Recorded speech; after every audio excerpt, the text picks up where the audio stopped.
Welcome, welcome, welcome, everyone, to the hippest trip on the internet. That's right, it's not too late. You're still on time to get on this positivity train before it pulls out of the station and we go have some fun. I hope you are feeling what I'm dealing. I'm working on my rhyming. Um, I eventually want to talk like an old preacher guy where I rhyme everything. I take some talent to rhyme everything. Are you feeling what I'm dealing? I hope so because we're going to have a good show. We're going to talk about holiday miracles and Christmas miracles and whatever flavor miracle, but I definitely believe in miracles and I expect miracles. And maybe you're on the fence about it. Or maybe you're just like me where you've had them in your own life and you've seen stuff. So I'm pretty excited. I see some of my high vibe tribe has subscribed and come on in. See, I'm working on my rhyming. Did you get that? I gotta say it all smooth though. Like, if you part of the high tribe vibe, subscribe. You dig Cool Cats? So solid. Is that working? I'm gonna work on that. All right. I believe. Thank you. Testify. Testify for me, Bree. I believe. Hey, Ewok.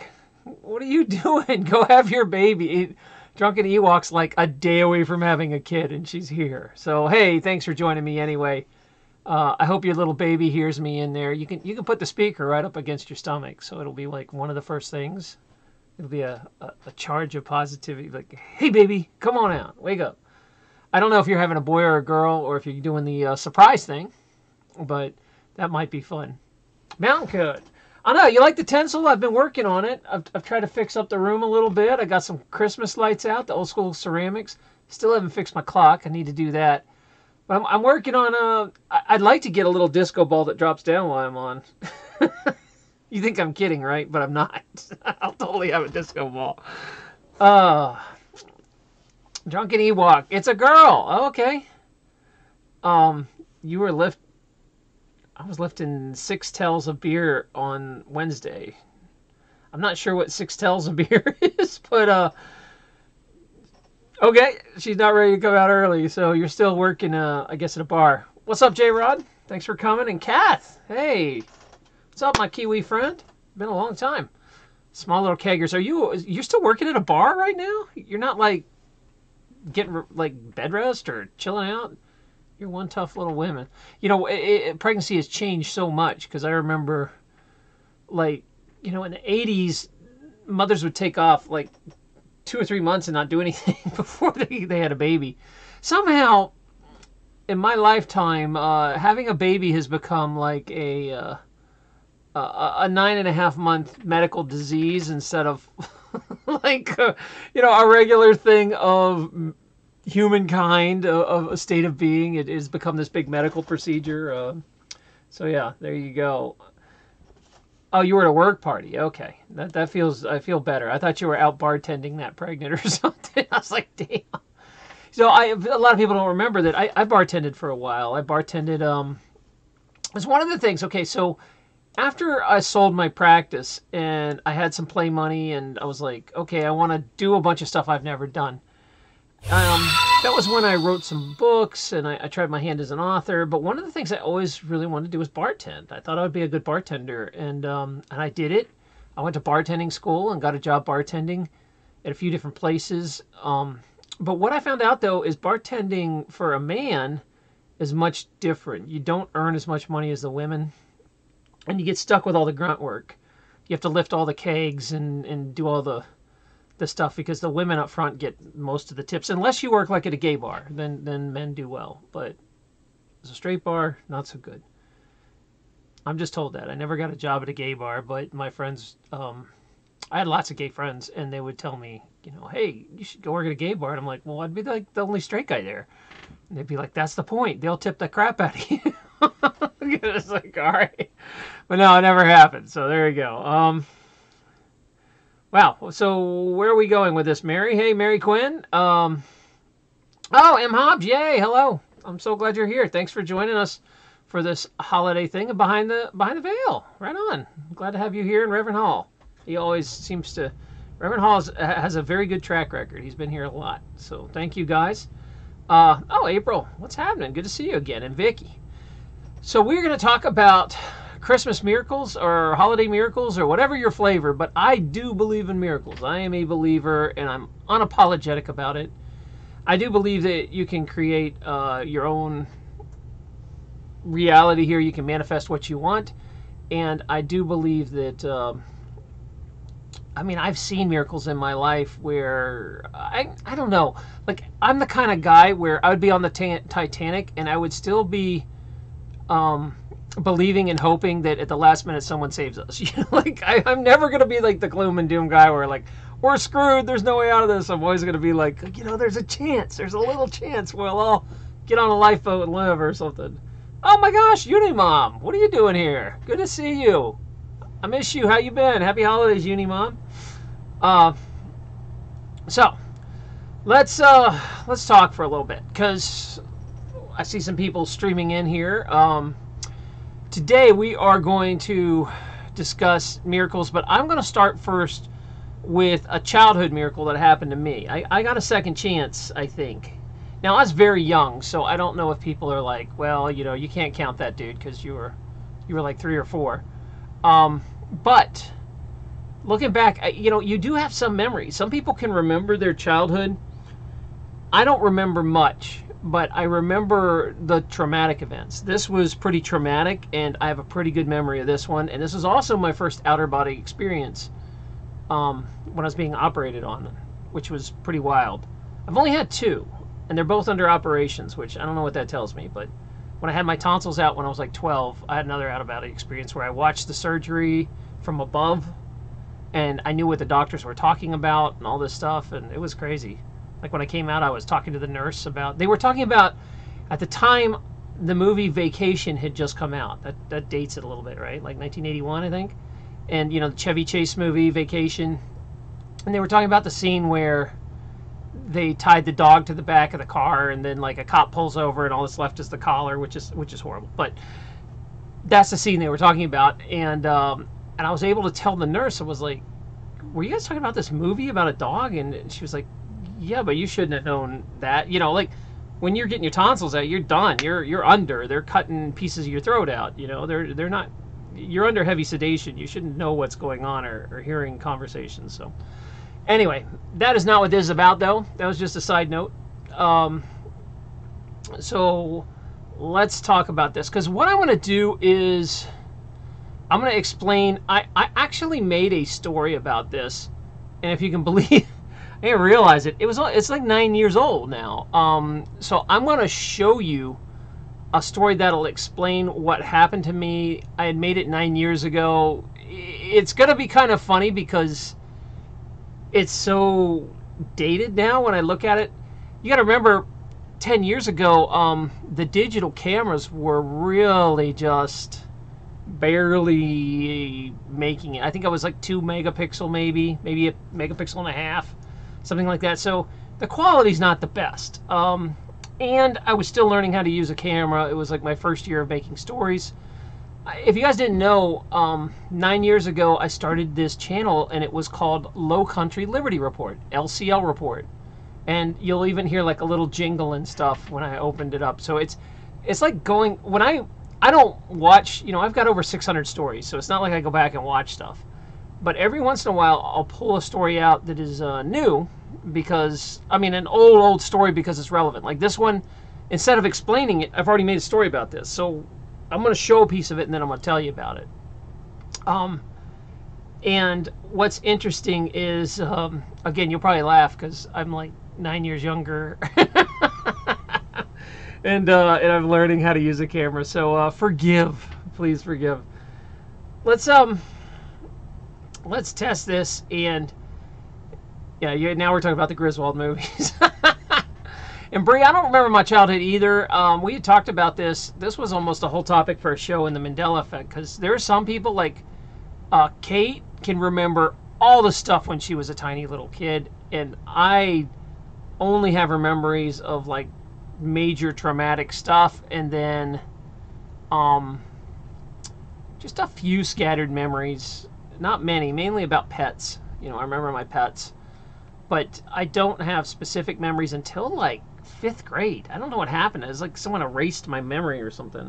It's crazy. So there we go. You look like an accountant in my old videos. I know. Well, you gotta remember, I was still like in the world working and professional, and I was still seeing patients. So I sort of look kind of straight edge a little bit, but look at me now. when I stopped caring. Look at me now. All right. So you guys ready? Buckle up, because this is going to be a few minutes, but I might pause it throughout just to make sure you can hear it okay. I want to make sure the sound is good, and you guys can hear this. Okay, so please give me some feedback when it's starting. All right, so here we go. This is called How I Cheated Death and Recovered. And you're going to learn some stuff about me that is pretty personal. So the thing is this is 9 years old, and almost nobody's ever watched this. It has like 1,000 views, so that's it. All right, here we go. Tell me if you can hear this okay. Oh, you know what? I'm going to blow this up to full screen. Let's do this full screen. You guys want to do this full screen? I want to do this full screen. All right. So let's hope the sound works. 3, 2, 1. Hi, this is Taryn Lupo. Welcome to Low Country Liberty Report Special Holiday Edition.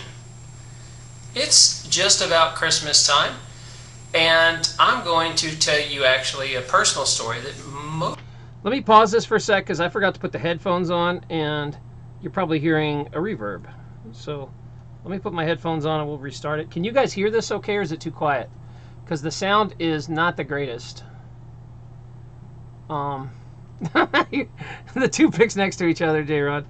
You're good. Okay, let me plug this in. I have the sound really jacked up so you can hear it.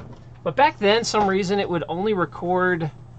Windows Movie Maker was only recording one sound track. It wasn't dual, and I don't know.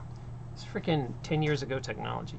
So here we go. Let's rewind it, and hopefully there's no echo now. 3, 2, 1. Country Liberty Report Special Holiday Edition.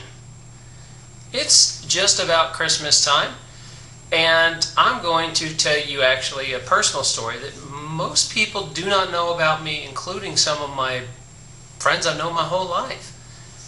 I'm going to talk to you about when I was a real tiny runt. We're talking in the 70s, the early 70s. I think I was between, I'm not positive on my age there. I think I was around 5 to 6 when this happened. But what I will tell you is the 70s were kind of a different time when you were a kid. For y'all that are young and watching this, we had a lot of dangerous toys. We had things like lawn darts. Someone thought that was a good idea. Do you guys remember those things? And I can specifically remember, me and my brother, we had a soldier making kit. So what this was a hot cauldron that you threw in lead, and you would heat lead until it boiled, and then you would pour that into little casts of little British soldiers and Confederate soldiers. So you'd make your own soldiers out of hot lead. Now, that was completely unsupervised too. We would just sit there on the stove and cook lead. I forgot about that. But there's a couple things wrong here. One, I guess we didn't really know lead was a problem back then, because the way I got the lead was my mom worked at a dental office, and back then when you took the x-rays, you would get these little things called bite wings, and you'd stick them in your mouth and you'd bite down, and part of the bite wing had lead, and it would shoot and it would take an x-ray, and, you know, it'd be like a little lead back, and when they took the x-ray out, they threw the lead away. So my mom would bring like buckets of these things home, and we'd play with it. We'd play with the lead, you know. I thought it was neat to put it in your mouth and bite down on it, and it would make like a teeth mark in the lead, and we played with these lead soldiers constantly, and, you know. So we constantly played with lead all day, and it probably explains why my brain's so messed up. But we also had a thing called Tinker Toys, and they were basically sharpened sticks that you would link together into, you know, you make like little trains out of them, or cars, for you guys that don't know what that is. guess take a look.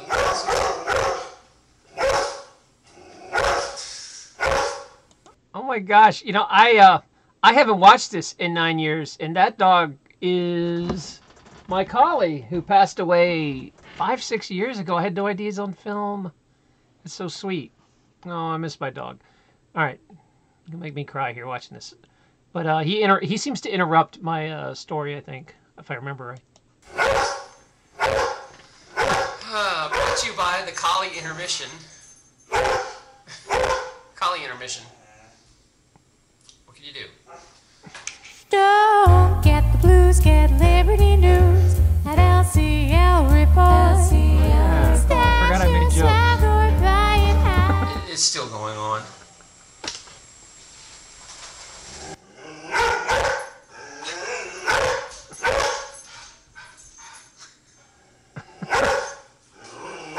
Oh.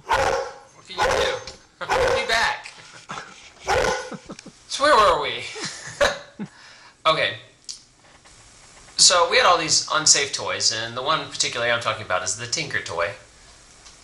Basically, I was running around, it was obviously near Christmas time, but I was running around with a Tinker toy in my mouth. I guess I was imitating smoking a cigarette, I was told. Because, you know, when you're that young, you don't really remember a whole lot, but you kind of get pieces. And I definitely remember some of these pieces. So I'm running around, and, you know, this Tinker toy is probably, I don't know, about 8 inches. And my brother trips me. The Tinker toy goes through the roof of my mouth and out my temple. Now, what happened was, you could actually see it. It didn't go all the way out of the temple, but you see it in the temple. And my parents freaked the hell out, obviously, when they saw this. And they rushed me to the hospital. Well, I don't know a whole lot about surgery back in the 70s, but for some reason, I did know that because I had recently eaten and because I was tiny, they couldn't use anesthesia, so they had to put me in a straitjacket, strap me down, and work on this thing. And it was just like the luckiest shot on the planet, because had the Tinker toy gone just a little, like 1/8 of an inch over, it would have gone in the ear canal and destroyed my hearing, or it would have gone 1/8 inch up, it would have made me blind, and if it had gone about 1/4 inch back, it would have pierced the brain and it would have been done. So I got very lucky in that sense. It was kind of like the magic shot. But the flip side is it caused a lot of nerve damage to my face, which I've never really recovered from. I've gotten close, and like 90% of the time it's fine. But it really comes out when I'm tired or stressed or drunk. You know, one side of my face will just kind of droop like it has palsy. If you watch a lot of time, I know some of the viewers comment that my blinking's off, you know, that my eyes kind of do separate things. That's kind of why, is there was a lot of old residual nerve damage. Now, the Christmas miracle part of this is that nerve damage isn't always a sentence that you always hear. I'm going to share a dirty secret with you that doctors hate to tell you this, but in school and on the job, you learn to always, always, always give someone the worst case scenario. It covers your butt legally. So if a patient comes in and they have horrible nerve damage, or you're not sure, or even if it's a little nerve damage, you always tell them the worst case scenario. You know, you'll never get better. You're going to have to live with this the rest of your life. It could get worse. You know, nothing could ever change. You lay out the most morbid, terrible scenario. That way, it covers your ass because you... I'm going to interrupt here for a sec, because when you can see me shaven like this, and you'll notice that my mouth doesn't line up. This side of my face is always lower, and it's really hard for me to exercise, and this eye does crazy shit. It does what it wants. So, like, you can see it when I'm shaved here, that even 35 years later, there's still nerve damage in there. You didn't get the patient false hope in case nothing does happen. And secondly, if the patient does get better, you look like some sort of miracle worker. So it's a trick doctors use all the time. The problem is a lot of people buy into that. I've had some very personal experiences with brain damage and nerve damage, And I worked with a lot of people who were actually damaged as well by either, I worked at a clinic full of kids with polio damaged by vaccines. I've worked with people who were paralyzed, people who just have horrible nerve damage from accidents. And one thing's always kind of consistent. The nerves, the research is so mixed on this, but it does show that nerves will grow back in certain areas if the nerves are close enough. But what's kind of glazed over that people forget about is nerves reroute. Your body adapts. Other areas of the brain will take over functions that they're not really supposed to, and you can adapt. I've had some very personal experience with people with brain damage where they worked their butt off in recovery, and within 2 years, they're 95% of what they were, which is technically not supposed to happen when you have nerve damage. So what I'm really trying to get across to you is don't listen to your damn doctors. If you really rehab hard, there's a good chance that your body will reroute, recover. In my own personal experience, when I was a kid, the damage was so severe that only one side of the face would work. So if I'd smile or talk, it would just be on one side. And of course, little kids are ruthless, so they would tease you to death. And they didn't realize what it was. I remember actually getting teased by my teachers in elementary school. And then when they found out, they felt really bad. But what the solution was for me is they put me in band, where you had to tighten your lips and blow a horn. And that kind of rehab every single day really helped. Now, my smile is still not perfect. You'll see it crooked on one side all the time. But that sort of music rehab seemed to help a lot. So I think you have to find the rehab and think outside the box that works for you. Because if you're not going to really do a rehab you enjoy, it's just work and painful and annoying. So that's my advice. Don't believe what your doctor says. There is hope for nerve damage. And find something you enjoy that challenges it and rehab it that way. It's a lot more fun than just doing exercise. As always, it's Taryn Lupo. Good hunting. Don't give up. Stay in there. And Merry Christmas, Happy Holiday, Kwanzaa, Bodhi Day, whatever your thing is. All right. Be seeing you. Mark Edge with Free Talk Live. You can see us at freetalklive.com. We're live from 7 p.m. to 10 p.m. Eastern Standard Time. 6 days a week, Monday through Friday. Or you can catch the podcast. It's free at freetalklive.com. Wow. All right. So what happened? Interesting there. Let me drop out a full screen here. And go back to the main show. So, that is part of my childhood story of my face damage. And to this day, people on YouTube can be jerks because they still point it out. Like, I would say every fifth story, someone will be like, dude, what's wrong with your face? I'm like, man. And then when I'm like, I have nerve damage, they feel really bad usually in the comments, and they'll be like, oh, sorry, dude. That'll be it. So anyway, it was really weird, honestly, that when I watch these old stories of myself, it's like watching someone else. I hope that's not a Mandela thing, but it really does feel like I'm watching someone else do the story. It's very weird. And it's and I forgot about my collie dog. I almost want to break down. I haven't seen him in so long. I forgot, he's on film. Because a lot of times you don't realize, especially my pets in the 80s and 90s, all I have is like 3 or 4 photos of them. I don't know why we didn't take more pictures of the pets, but I barely have any. And so whenever I see my pets, I get all choked up. So that being said, let's talk about miracles, because to me, even though I survived something traumatic like that as a kid, I think probably every one of you have probably had something similar.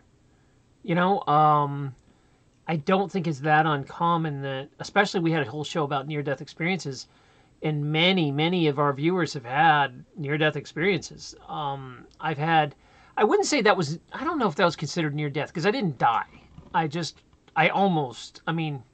You're talking like a quarter of an inch before it would pierce my brain. I missed that by just a little bit. The tinker toy went through the roof of my mouth. It was actually sticking out of my temple. Like, you could see it. It was crazy because back then, they literally strapped me to a board and just started pulling it out and washing it out, and it was nuts. That I remember, unfortunately. And that's when I had a near out-of-body experience. They strapped me to a board, and they were pulling it and cutting pieces away and digging out this Tinker Toy wood thing. And I remember leaving my body and watching the operation from above. That was pretty good. So, let's see. I don't know. I'm sorry if I haven't been responding as well as I should have. There's something about, I don't know how bacon came into this. Magic pig dust. I don't know. Tinker Toys. Yeah, you know what, Mary? I don't know because I feel like I had them later on in life. We just had dangerous toys back then, and I still, like, someone was telling me that some of these toys are in vogue again. Like Lincoln Logs have come back. I don't know if they're really made of wood or if they're plastic now, or if they're like, whenever they bring a toy back, they shrink it and make it like not as cool. Like I have Rock'em Sock'em Robots that was remade in the 90s and is not nearly as cool as the original one. It's definitely Chinese cheaper. Like the old one has like metal and it zings when you hit the heads, and like the new one is just not that good. Everything's plastic. So anyway, Tracy, handsome. Oh well, thank you, Tracy. I appreciate that. Sweet of you to say. Well, Bree, I appreciate you. You never noticed. Now that's all you guys are going to stare at. I know that. Oh man, I'll just turn my face that direction so you won't notice it. I'll talk like this all the time. There you go.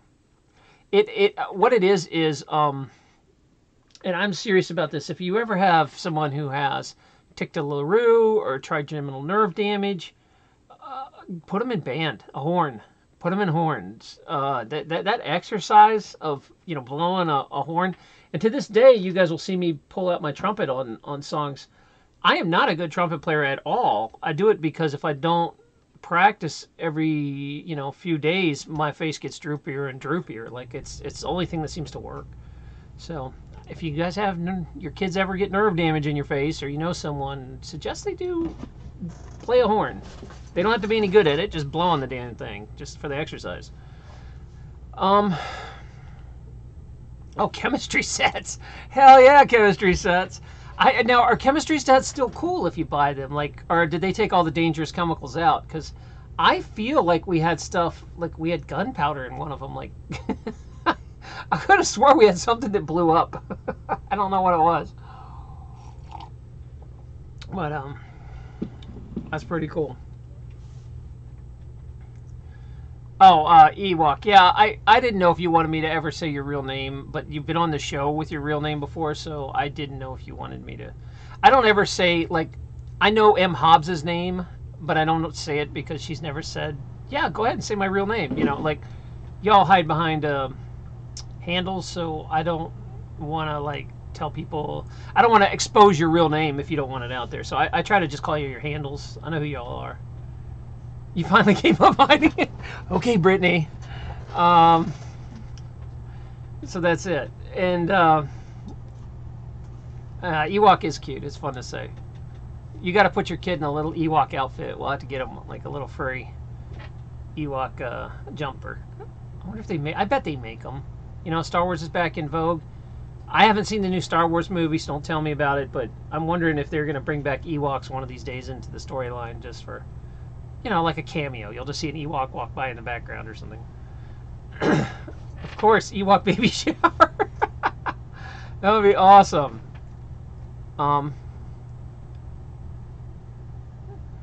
What? April, I have no idea what you're talking. You can talk about God consciousness. I don't care. Talk away. But we're talking about Christmas miracles right now. So, yeah, man. Do your thing. Kath, Tinka. Oh, you're talking to Micah. Okay, sorry.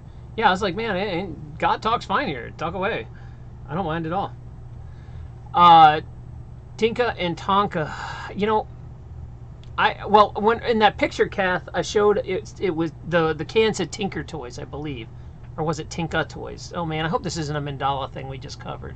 Did we uncover another Mandela effect? I don't know. Is it Tinker Toy or Tinka Toy? I can't remember. I feel like, to me, it was Tinker Toy, but I forgot to look. I'll have to go back now. I don't remember. Hi, it's Taryn Lupo. Why are you doing that to me? at LC. I'm looking it up. Guys, what do you think? Tinker Toy or Tinka Toy? The job, it's your life. It could get worse. I don't know. So, that is, Tinker, yeah, Tinker Toys. Thank you. You're freaking me out. That is my Christmas miracle story. I try to take a little time every year to be thankful that I made it. Because, you know, when I was young, I was kind of angry about it. I got teased relentlessly about it.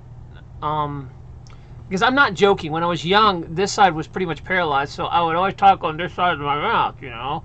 And people thought I was doing it to be funny. And they would be like, stop screwing around. I'm like, no, you know, it was really hard to get it to smile. And I was saying in that video that my teacher would make fun of me. And that was like, and I remember finally, you know, she made me cry one day. And then I can't remember if she found out from my mom or if I told her. No, I think I told her what happened, and then she felt really bad and was like super nice to me.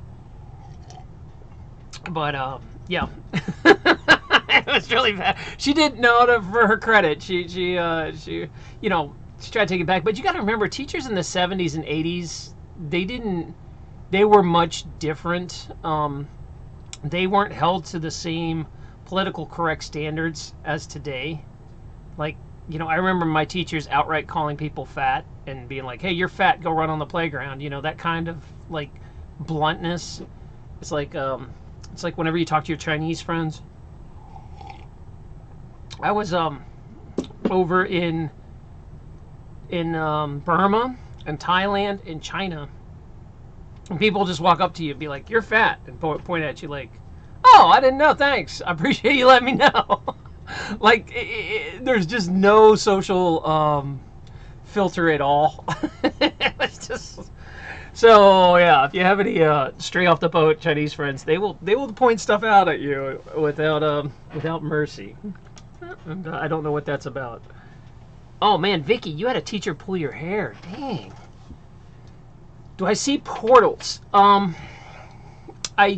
Yes and no.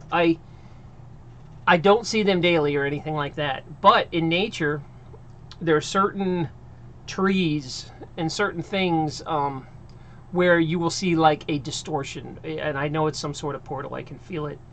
Where I believe in nature has certain portals. What it looks like is that invisible distortion. It's kind of like the Predator movie where the Predator's moving around and you can't see Predator, but you see like a wave of things moving around. That's what the portals look like. You'll see like a tree that has a circle hidden in it. I think there was a portal tree I used to show when I walked by, and you could feel like a different you could feel energy, but you'd also feel like a cold coming out of it. It was really weird, and it would glimmer like that. It was neat. Mary Quinn, I love Chinese frankness. They call it like it is. It's hilarious. Yeah, it's like being with like a 4 or 5 year old that hasn't learned social norms yet, and they'll be like, "Mommy, why does that girl have a beard?" You know, like, I don't know if your kids have done that to you guys. You'll have to tell me if your kids do that. I remember if you guys had bad, yeah, look at all these people are talking about they had bad teachers in the 70s and 80s. It's tough to, I would think, to have, I tried and I failed terribly at teaching. I was okay, so here's my progression. Is in high school I was a complete screw off, barely went to class, and I was the very, very lowest of my class. We had 538 kids, and I think I was 525 when I graduated. There was like 10 kids worse than me that dropped out of school, basically. I did as little in high school as possible, and I showed up as little as possible as I could to pass. And I just played rugby and drank. and it was chase girls, which I was not good at. I barely, had one girlfriend in high school. And then what happened was I was actually pretty good at home ec class, and I had gotten offered a chance to get a scholarship at a cooking school, BMI, Baltimore Institute. And they were talking to me about giving me a scholarship to cook. So I went and talked with some chefs, and they were like, none of them were happy with what they were doing. they were like, well, I like cooking, but cooking for a job, you don't ever get a holiday off. You don't ever get a weekend off. You work 6 days a week. You work super long hours, and you make mediocre money unless you own the restaurant. And I heard that, and I was like, I think I just like cooking for fun. I don't really want to be a chef for money. And so I didn't know what I was going to do. And most of my teachers were pretty mediocre or terrible, but I had one that got through to me, Mr. McMinimum. And he, old school cantankerous Irishman, used to like throw desks in class and yell at people, and just this pissed off Irishman. And he was great. I loved him. And he pulled me aside one day and was like, "Why don't you go to college?" And I was like, "Well, I don't want to go to college. Why?" He's like, "Well, why don't you? You're a smart kid. Why don't you go to college?" And I'm like, "Because my grades are horrible, and all I really want to do is play rugby." And he's like, "Well, you can play rugby in college." And so I went to a college rugby party, and it was like one of the best things I've ever seen in my life. People were like jumping naked off roofs with fire, like crazy stuff like you see in the movies. I was like, oh my God, you guys party like this every weekend? I gotta come to college. So I decided my motivation was to go to college to party. And so the last ditch effort, I took the SATs. It was like the last opportunity. I had never prepped. I basically paid for it like a month or two before I had done it or something. And I didn't even know what the SATs were. I was just told I had to take this thing. And so I took this class, and I'm sorry, I didn't take any classes. I mean, I just showed up and took this test. And what happened was with this test, I was pretty good at math, and I think I got over like 650 or 700 in math.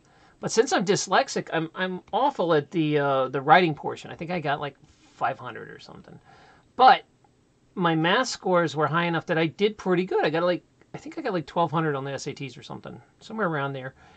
And so because my SAT scores were pretty decent, but my grades, my average was like, I think I had a 1, or maybe not even a 1. It was like 0.8 or something. Somehow I got into Radford University. And back then it was a party college. It wasn't as hard as it is to get into now.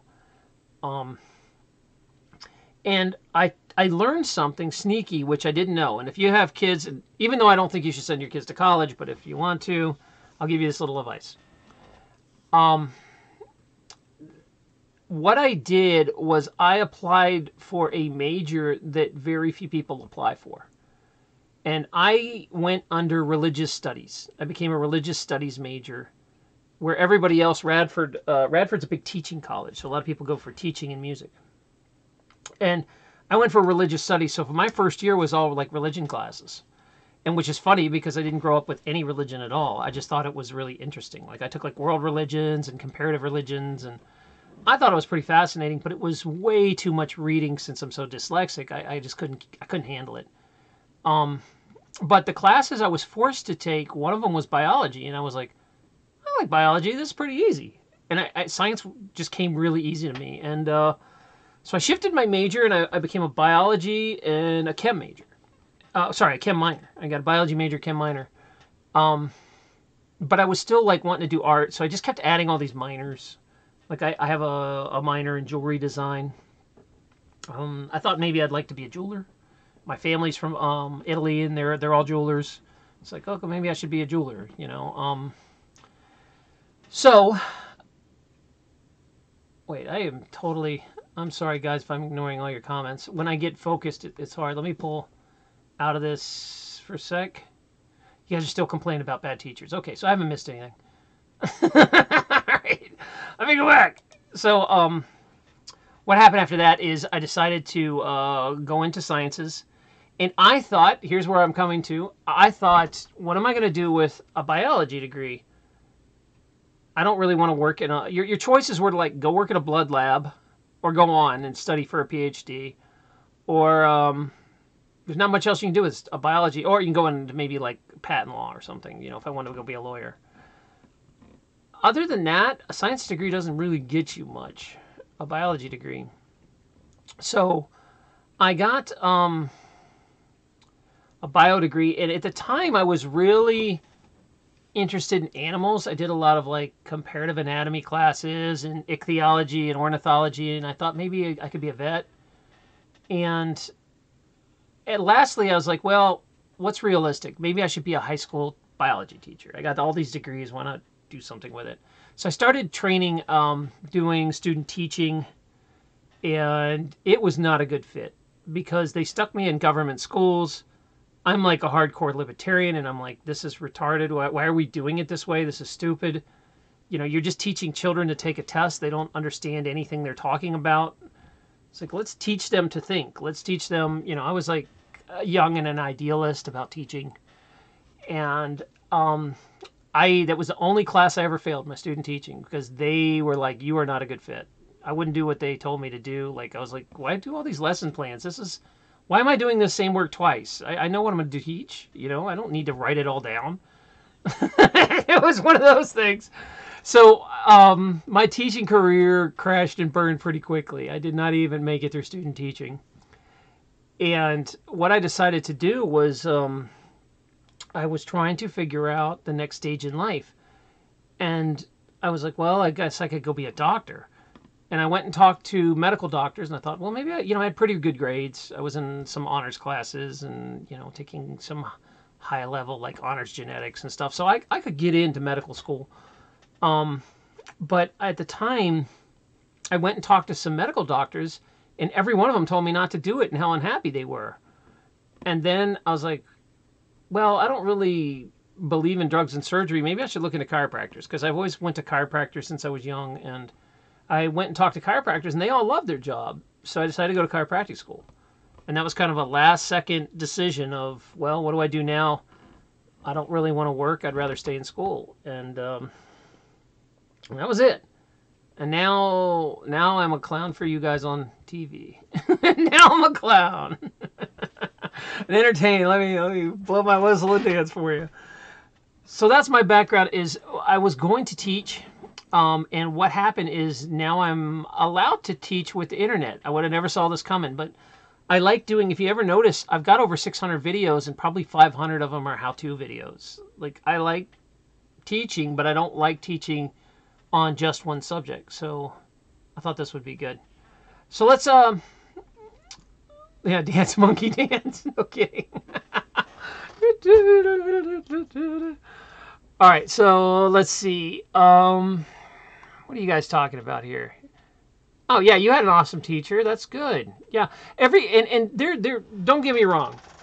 There are good teachers out there in the government school system, despite the government schools. Most of the really good teachers you're gonna find are in private school. They're like, screw all this red tape. I'm gonna go teach where I can teach. But there are some good ones out there that, but they are getting less and less, unfortunately. Strip for tips. I actually got offered back when I used to wrestle. I was desperate for money. I was paying rent in high school, and I had like 3% body fat wrestling or something. And someone was like, "Hey, you should go dance in the city." But I think I was 16. I just couldn't do it. I'm just too shy to go dance for money. I can't even imagine.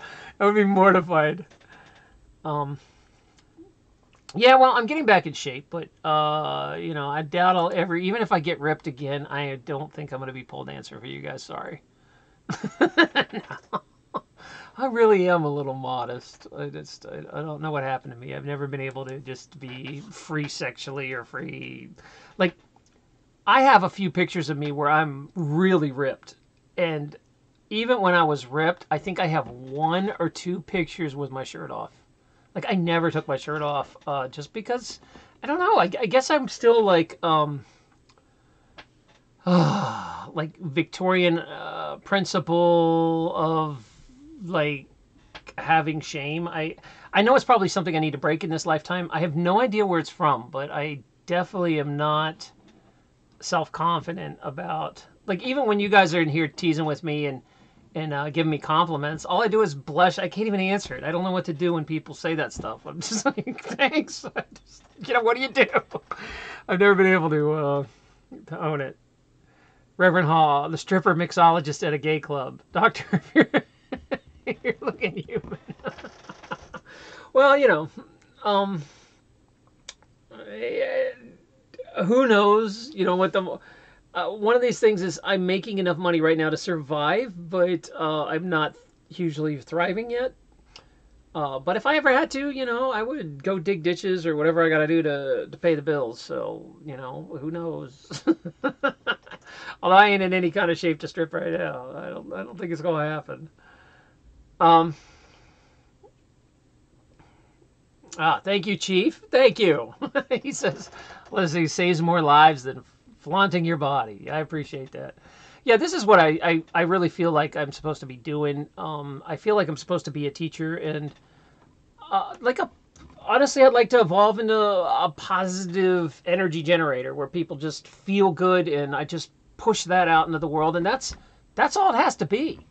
Like, it doesn't need to be any deeper than that. Of just, there are certain people here that are supposed to just kind of bring up the energy around them, and I think I'm one of those people. And I'm okay with that. And I like that. I want to do that. It's just making point A to B work, and I'm getting better. Everything's getting better. It's been a good month. And other than that, so fun and entertainment. Hey, man. How are you from India? Namaste, my man. Danyewa for coming. I hope I'm saying that right, because my Hindi is very rusty. And plus, I was in southern India I was like 10 hours south of Pune when I was living in India. So, yeah, my Hindi's probably like, if you guys never been to India, as soon as you go anywhere like an hour to another spot, they speak such a different dialect. Like, just saying thank you doesn't work anymore. Like, there's so many different versions of Indian dialects. It is confusing. I love India, though. Oh, my God. I'd go back in a minute. And the Indian women, you guys have the prettiest women on the planet. They are so beautiful. I love the way Indian women dress. It's really pretty. Let's see. Well, let me get back down on this planet here. Start talking about Indian women. Yeah, and Indian food, yes and no. I was at an ashram, so the food was pretty plain. But that was it for me, Mary. It was pretty basically rice and dal is what I got every day, and dosa, which I do love dosa. I could eat dosa, like tons of dosa. I love it. So yeah, that was it. That's pretty. Hey, long hair. Hello, happy holidays. Thank you, High Vibe Tribe gal. I appreciate you guys coming. You missed a whole Christmas miracle story, though. You'll have to go back and watch. You missed it. You will never know. You'll never know. But I will take you through a few pictures if you want to see it again. You guys want to see this? I'll show it to you. So here's a picture of me. This is like a day or two after they removed the stick out of my face. And you can see there's a gingerbread man. It's Christmas time. I gotta find this bear. I wish I could. If any of you guys are good at searching old antiques on the internet, I would love to know what this doll is that I have, because I have all these pictures of it as a young kid, and I don't know what happened to it or where it is. Apparently, I was obsessed with this doll, but I don't remember it. Anyway, so yeah, some of you antique hunters, go find my doll. I think this was like my doctor, but I do love the 70s sweater and the big collar, and so much style back then. Style. And there's me, like, coming back from the hospital the first day back. This is where you can see that the damage is in there. It's all droopy. Check out these metal chairs we used to have. We used to have these cool Aztec metal chairs. I don't know what happened to them. There's macrame hanging from the ceiling, macrame pots. You guys remember that from the 70s? Macrame. My mom went crazy with macrame. I love it, actually. I would love to get her old macrame. I think that's just me playing with some Christmas blocks or something at the... Because apparently I bounced back okay. So, there you go. Oh, you don't need to read my mail. There you go. I forgot. You can see that. All right. Let's go back here. What color was that teddy bear? I don't know, long hair. I guess he was brown. That's all I remember. But I've got a couple pictures with him. So I know you have an Etsy store where you find antiques. You ever find that bear, let me know. I'll definitely buy the bear. Iron J-Rod says, oh my god, I remember the cardboard bricks. Yeah, you remember those things? Like, it was funny because toys were so much simpler. Like, I was playing, you know, cardboard Jenga, I guess. Would be pretty smart. What was a teddy bear's name? Dang, if I remember, though. I'll have to... Like I said, M. Hobbs, there's just huge parts of my childhood memory missing. I don't remember. Like, looking at these pictures, I feel like I'm looking at someone else's life. Like, I don't remember anything except the outer body experience I had and that trauma. But I don't remember coming home. I don't remember the therapist. I don't remember playing at the hospital. I don't remember any of that stuff. Like, had I not seen Cool Bear. Just, you know, it would have probably been something very hip, I'm sure. It would have been something very righteous and solid and very jivey. Would have probably been Big Daddy Brown Bear or something. Solid. Big Daddy Brown Bear. Solid. So, that being said, okay. I'm hoping that you guys enjoyed the morning blast of fun, and I'd like to talk about if you guys believe in miracles, because I know that a lot of people listening have had miracles in their life. I have, I've definitely seen a few, and I have been, you know, I've had a grace fall on me in times. It's very interesting. I've felt... Very few times have I ever touched the other side while I'm conscious. You know, it's usually like an unconscious or a dream state. It's not here. But there was one time in the Caribbean that I felt it. It was like a peace. It was really interesting where you connect with the other side here. But it only lasted a minute or two. But it was very nice. It was a extremely calming sensation that comes over you. Peaceful grace that falls on you. And so... Maybe some of you guys have had it and you know what I'm talking about. It's like you just know that there's a lot more to this world than what we're seeing, and that you can connect to it. Now, if you can create this reality, and if this reality is malleable, then we can make our own miracles, right? Can't we? Because you know what blows me away is there's like society telling people, oh, someone has cancer, they're going to die, or something, you know, this is the way it is, A is the way it is, B cannot happen. And there's always a group of disbelievers that say, we're going to pray and B is going to happen. And guess what? B happens. You know, because back when I really wasn't religious, or spiritual, I should say, I didn't feel that miracles were really that real. Like, if someone had said to me, I remember when I was in practice, people would come in and be like, well, I've got horrible back pain, and you know what, doc? Me and my wife sat down and we prayed and that pain went away. And I was like, well, that's probably just coincidence or whatever. But now I'm like, oh yeah, I can see that, sure. You know, go pray. Like, the power of prayer is amazing to me. Absolutely. And I believe, especially group manifestation or group is just phenomenally powerful, and something I wish I would be more involved with. I probably need to start making time for that again. So, Tracy, you don't have any memories either. Yeah, maybe it is a Mandela effect thing where we just don't... I feel like I'm watching someone else's life. Like, I don't really remember much. Once in a blue moon, my dad dug up all these pictures from the 70s, and I'm looking and I'm like, man, I sort of remember that, but I don't. But obviously I was there. There's a picture of me at Monticello, but damn if I remember it. And, like, stuff that I should definitely remember, and stuff when I'm older, too. Like, I'll be third and fourth grade, and he'll have these pictures of me, and I'll be like, I don't remember that. When you're in third and fourth grade, you should kind of start memory. Your basal ganglia should be working at full speed by then. You should be able to convert short-term to long-term memories. I don't know. I don't know. But then also, part of the science side of me takes over that my entire life I've had an inflamed brain. I'm highly allergic to dairy. My mom, I found these old records where my mom gave me, I guess she's been holding them on my whole life or something, my medical records. And I was like, oh, this will be interesting. So I looked through, and age 3, they get allergy shots, and I'm highly allergic to dairy. And my whole childhood, they just kept giving me dairy. My mom kept buying milk, and I didn't even know. And if you look at my childhood pictures, my eyes are always swollen. My face is always swollen. I'm miserable. I'm all snotty every morning.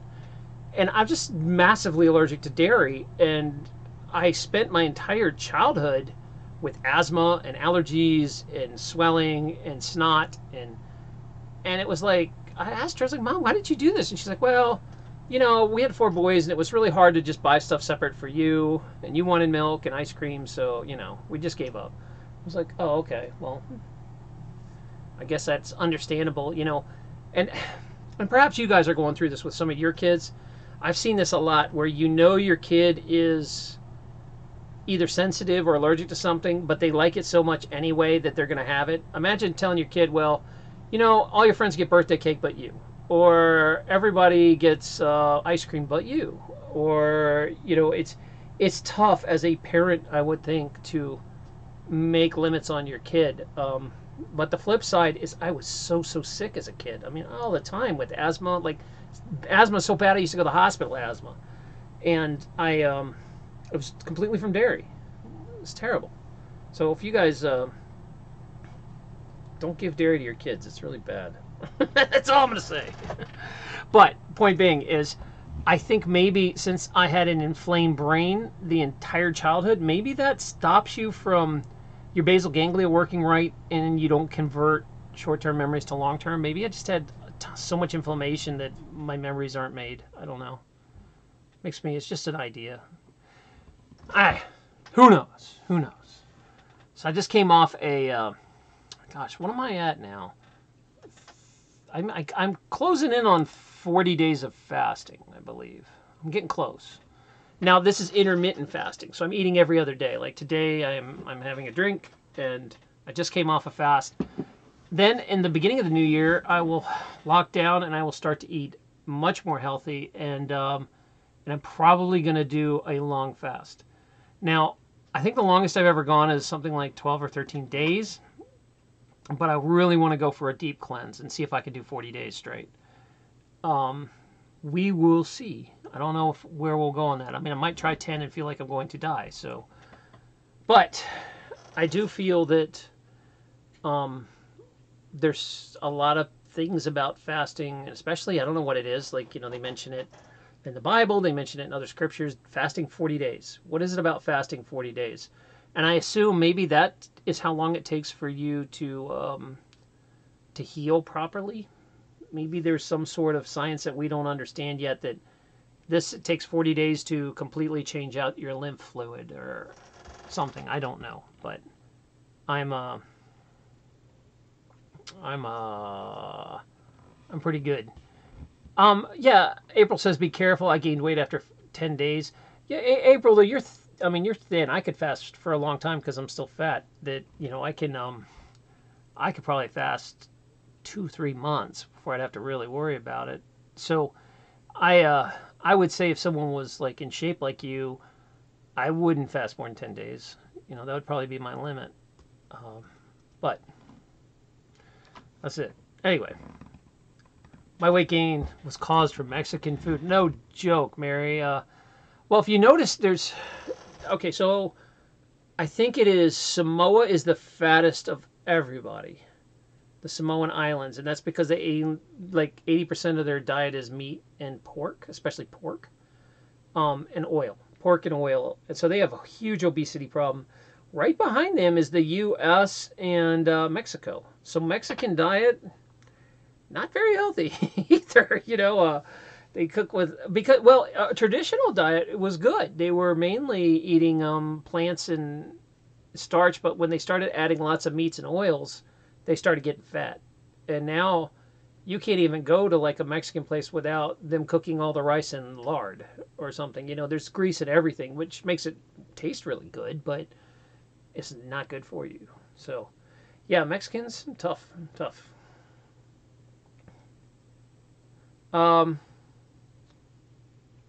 Tracy says, cutting dairy has been amazing for me. Sure, my 18-year-old would do the same, won't be tested. Yeah, Tracy, I mean, humans really aren't supposed to eat dairy. You really don't need to go waste your time and buy, $400 of blood test to find out, oh, yeah, I'm sensitive to dairy. Everybody is sensitive to dairy. Humans aren't supposed to eat dairy. It's not normal. It's not natural at all. Like, no other animal drinks other animals' milk. That is weird. But we do it because we've just been so raised with it that's normal.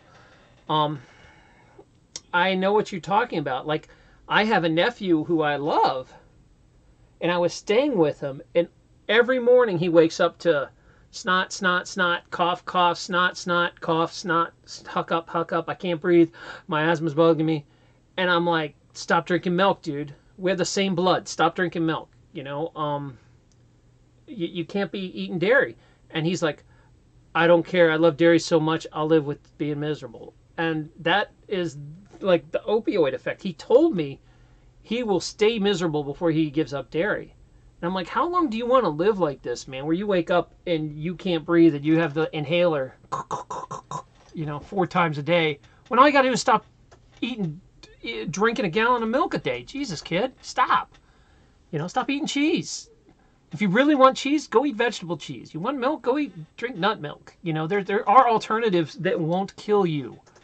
And it doesn't matter because it's so addictive that he would rather be miserable than give it up. And it's funny. It's like talking to an alcoholic or something where they are just like, well, I'd rather have a miserable life and drink than be free of drinking because I enjoy drinking so much. And it's the same thing. It's addictions. And I mean, I have my own addictions. I struggle. I'm not perfect and pointing fingers, I deal with it, but I am very aware of it and I don't kid myself about it. When I eat something crappy, I'm like, I'm eating something crappy that's not good for me, but I'm eating it anyway because I enjoy it. And I own up to it instead of being like, well, this stuff's really, I read an article where it's okay to eat this stuff. It's good. It's okay. And I was like, okay, man, keep telling yourself that while you huck up a ball of mucus every morning. Yeah. So, there you go. Oh, where are we at? Yeah, coconut milk is good. Thanks, Kat. You know what I really like, Kat, is I like cashew milk. They came out with cashew milk recently, and to me it tastes almost like real milk. It's quite good. Coconut cashew and almond, yeah. It's really interesting because I want to get to a point where you can. I think they're getting the point like where people are accepting nut milk so much that when they go back and have real milk, that the real milk tastes weird now. Where it used to be opposite, like you would try a cashew milk or an almond milk and be like, this is all watery and it doesn't taste right. But now once you get used to it, if you go back to milk, you'll be like, this tastes like pus. I'm not drinking this, and it's really weird. So almond milk almost tastes like real milk. Yeah, as far as it's getting closer to cow's milk, not human milk, cow milk. It's getting closer to what like everybody's used to. And see, these things are just like stepping stones. They're not really that good for you either. Like almond milk and cashew milk, none of that crap's really that good for you, but it's significantly better than dairy because dairy is so inflammatory. Like if my nephew or maybe you guys have kids or something where they just refuse to give up ice cream or they refuse to give up cheese, I would rather they eat the processed vegetable garbage cheese than real cheese, because even though, yes, it's still going to be inflammatory, it's not going to be to the same levels as dairy. So ultimately, it'd be really nice just to not like be addicted to things. It'd be really nice. Oh, you're trolling me. Okay, okay. I don't mind at all. It's funny. I can't even do a show like these morning shows. Always turn to health topics. You guys always want to talk about food and fasting and like I was sitting here talking about all these other things, and nope. We always go back to this. But that is because I guess I'm talking about that I'm living a lifestyle now of fasting, which is strange to some people. But what's interesting is that my family and my friends are starting to accept it. Where when I first started doing it, it was a problem. Like I would go to my dad's house and they'd be like, "Why are you fasting every day? Surely you could just skip, just fast later because I'm making lasagna tonight, or I'm making tortellini or something, Italians, Jesus." So, and I would have to tell my dad, I'd be like, "No, I really can't eat today at all." And he'd be like, "Well, you sure you just don't want to, something? You want some oatmeal or want some cereal?" And I'll be like, "Stop pushing food. No, I'm not eating." And it was a wrestling. But then when I went back like a month later, he's like, "Oh, you're not fat. You're not eating today. Okay, cool." And he was really supportive. So, it was good for me to for that. Chief, how do peeps with high metabolism gain weight? Now, just because you have a high metabolism doesn't mean things are working healthy. A lot of times, reason people can eat enormous amounts of food is they don't digest it. It goes right through the digestive system. A lot of times, if you work on your gut lining, treat it like a leaky gut case, you will heal your gut lining and the food will slow down and you'll start digesting more and putting on weight. Many times the lining is so damaged that you just don't digest food. It goes in and out. The opposite is true for a lot of people that have a lot of lymph and obesity. It's got to the point where their lining's so bad and their nerves are so bad and inflamed that you just don't move food along very well. Especially if you have a congested liver, your liver needs the right kind of enzymes to start the digestive process. That the liver and the gallbladder got to release these things and the bile. And if that doesn't happen, this happens a lot in men. You'll just stay constipated for your whole adult life. You'll be the guy that goes in the bathroom for 20 minutes. And there'll be, we have magazines because it happens to men a lot, especially with the American diet. It causes your intestines just to slow down and do nothing. So that's that. If you're trying to put on weight, I would treat yourself like a leaky gut patient. Maybe look into some L-glutamine. Kind of take a day off and fast a day or two just to let your gut relax, and then start eating again. Depends on your goal. Are you trying to become like a bodybuilder and big, or are you trying to just become just healthy weight? Like if you're anorexic where you're not holding food, it's usually because you're so inflamed and that you really have to do an entire inflammation protocol to get that out of your system so you can start digesting food correctly. All right, there we go. Just a healthy weight. Yeah, so I would work on your inflammation, maybe get some L-glutamine, something like that, and take a day or two fast to let things cool off. Fasting brings everything down. It chills your body out. I know that sounds strange, but you're like, I'm thin. Why would I stop eating? Because it lets your gut relax so your gut can heal and you can start digesting food. And if you don't want to do like a whole day, then just go, do half-day fasting, something like that. Just taking a break, not eating all day long helps. All right. What are we talking about now?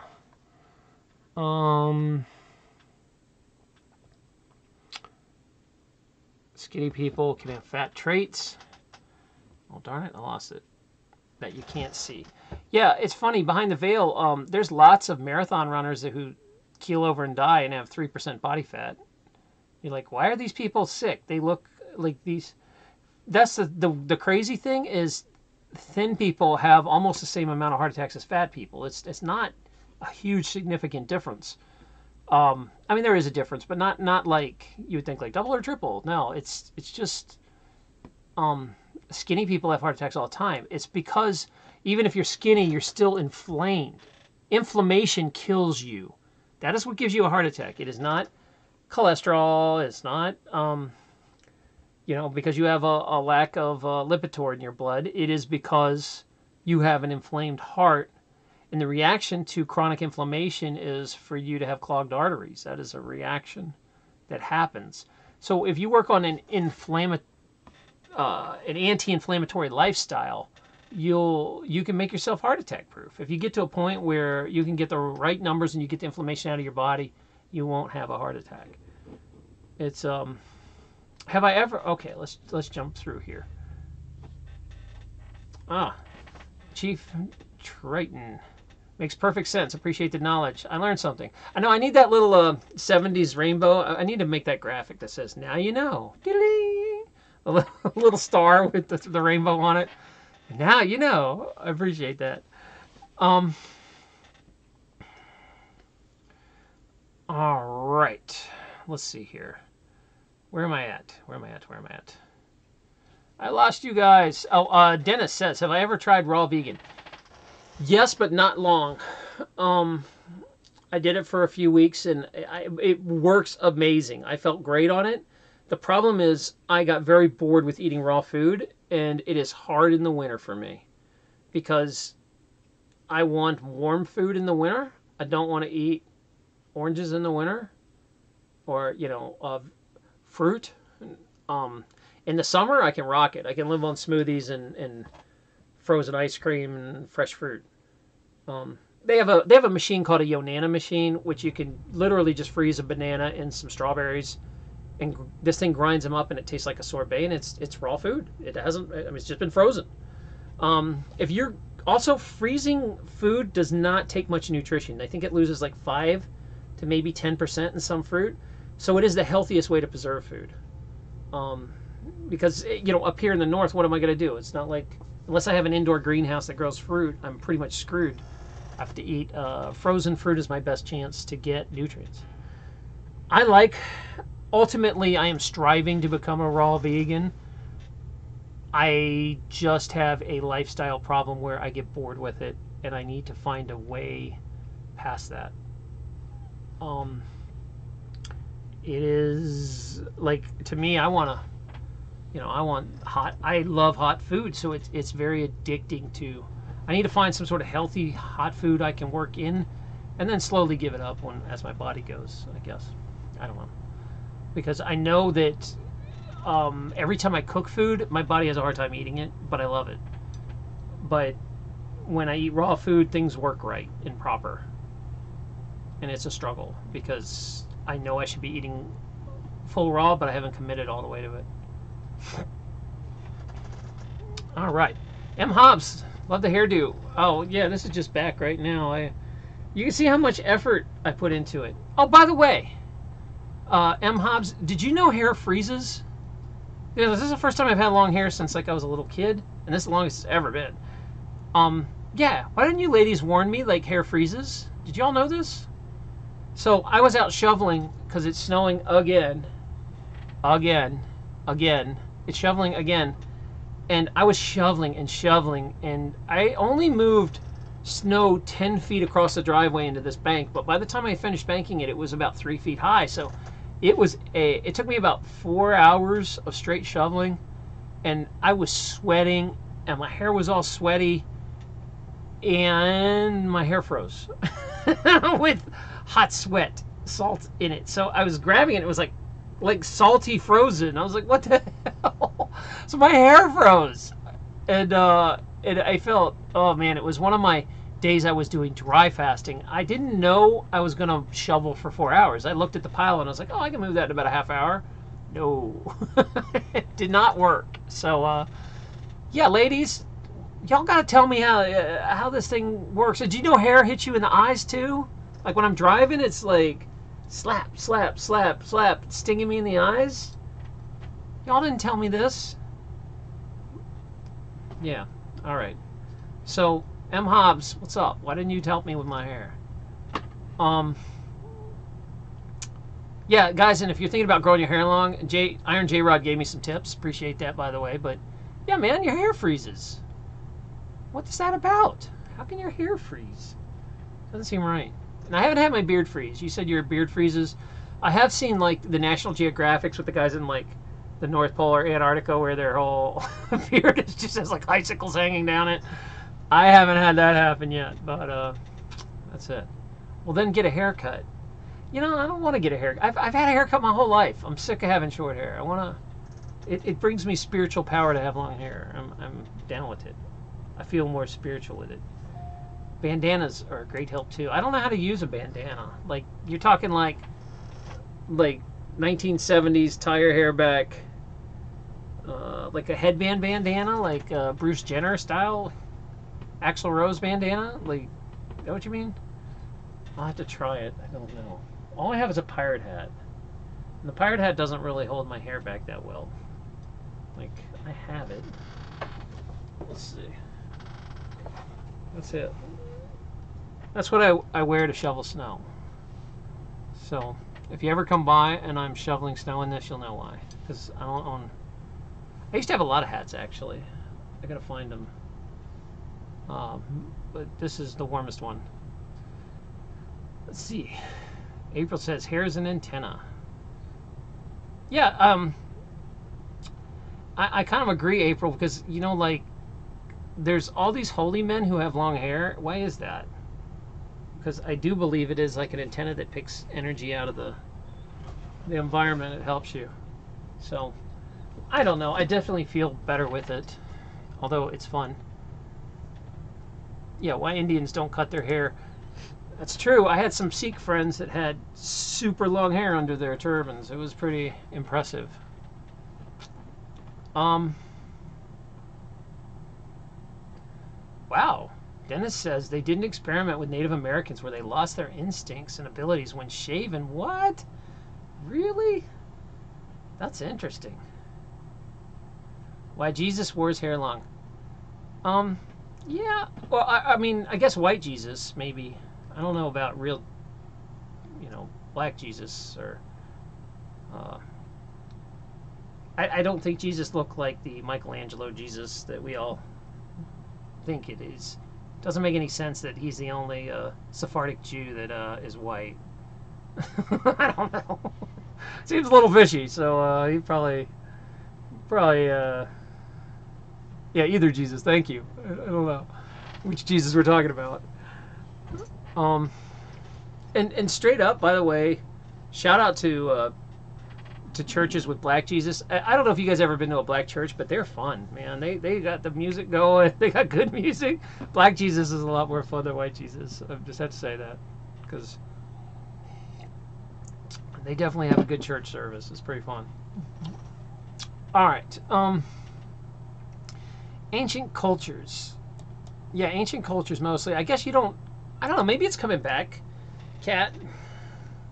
Here's something I want to throw out at you guys, and it's probably going to piss off a bunch of people, but I do believe that, like, piercings and wearing metal and those sort of things screw with your energy. And I know a lot of acupuncturists and people that do, like, applied kinesiology or energy medicine or contact reflex analysis. They'll tell you not to get, you know, like metal piercings. And you know how piercing engages, like some reason everybody's got to gauge their ears now. But these things like screw up your natural energy fields. I believe it. I used to love jewelry. I wore tons of jewelry, and I don't wear it much anymore because I feel it like screws me up. Once in a blue moon, like I wear a Q-link. I've worn this for years. This thing, Q-link. Whoop. I think I've had this about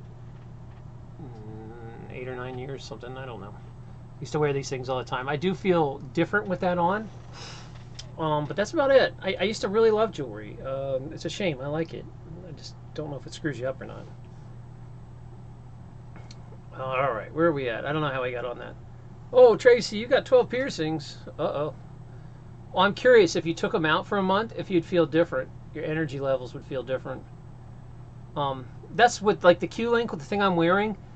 I didn't think it worked. And then after a few days, my energy level, my overall energy level went up. And then I took it off for a few days and it went back down. And then I put it back on and it would go back up. It doesn't happen immediately. It takes a few days to ramp up. But I'm convinced now when I take this thing off, I have less energy. So I wear it. I don't give a damn what people think. M Hobbs, you have a Q-Link? See, what's up? Right here, girl. Q-Link Club. But this is an old school one. This is like the original model. I think they have like the 6th or 7th generation. I think this is model generation 1. This is back when I was a chiropractor. Yeah. Your gauges are quartz. Oh, that's kind of cool. I've never seen quartz gauges.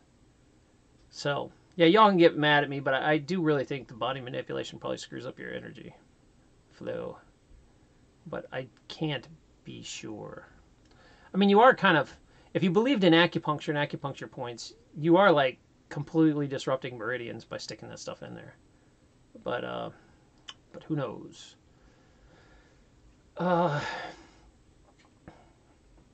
Hemikers are my fave, but they jazz me up too much. I don't know what hemikers are. Can you explain?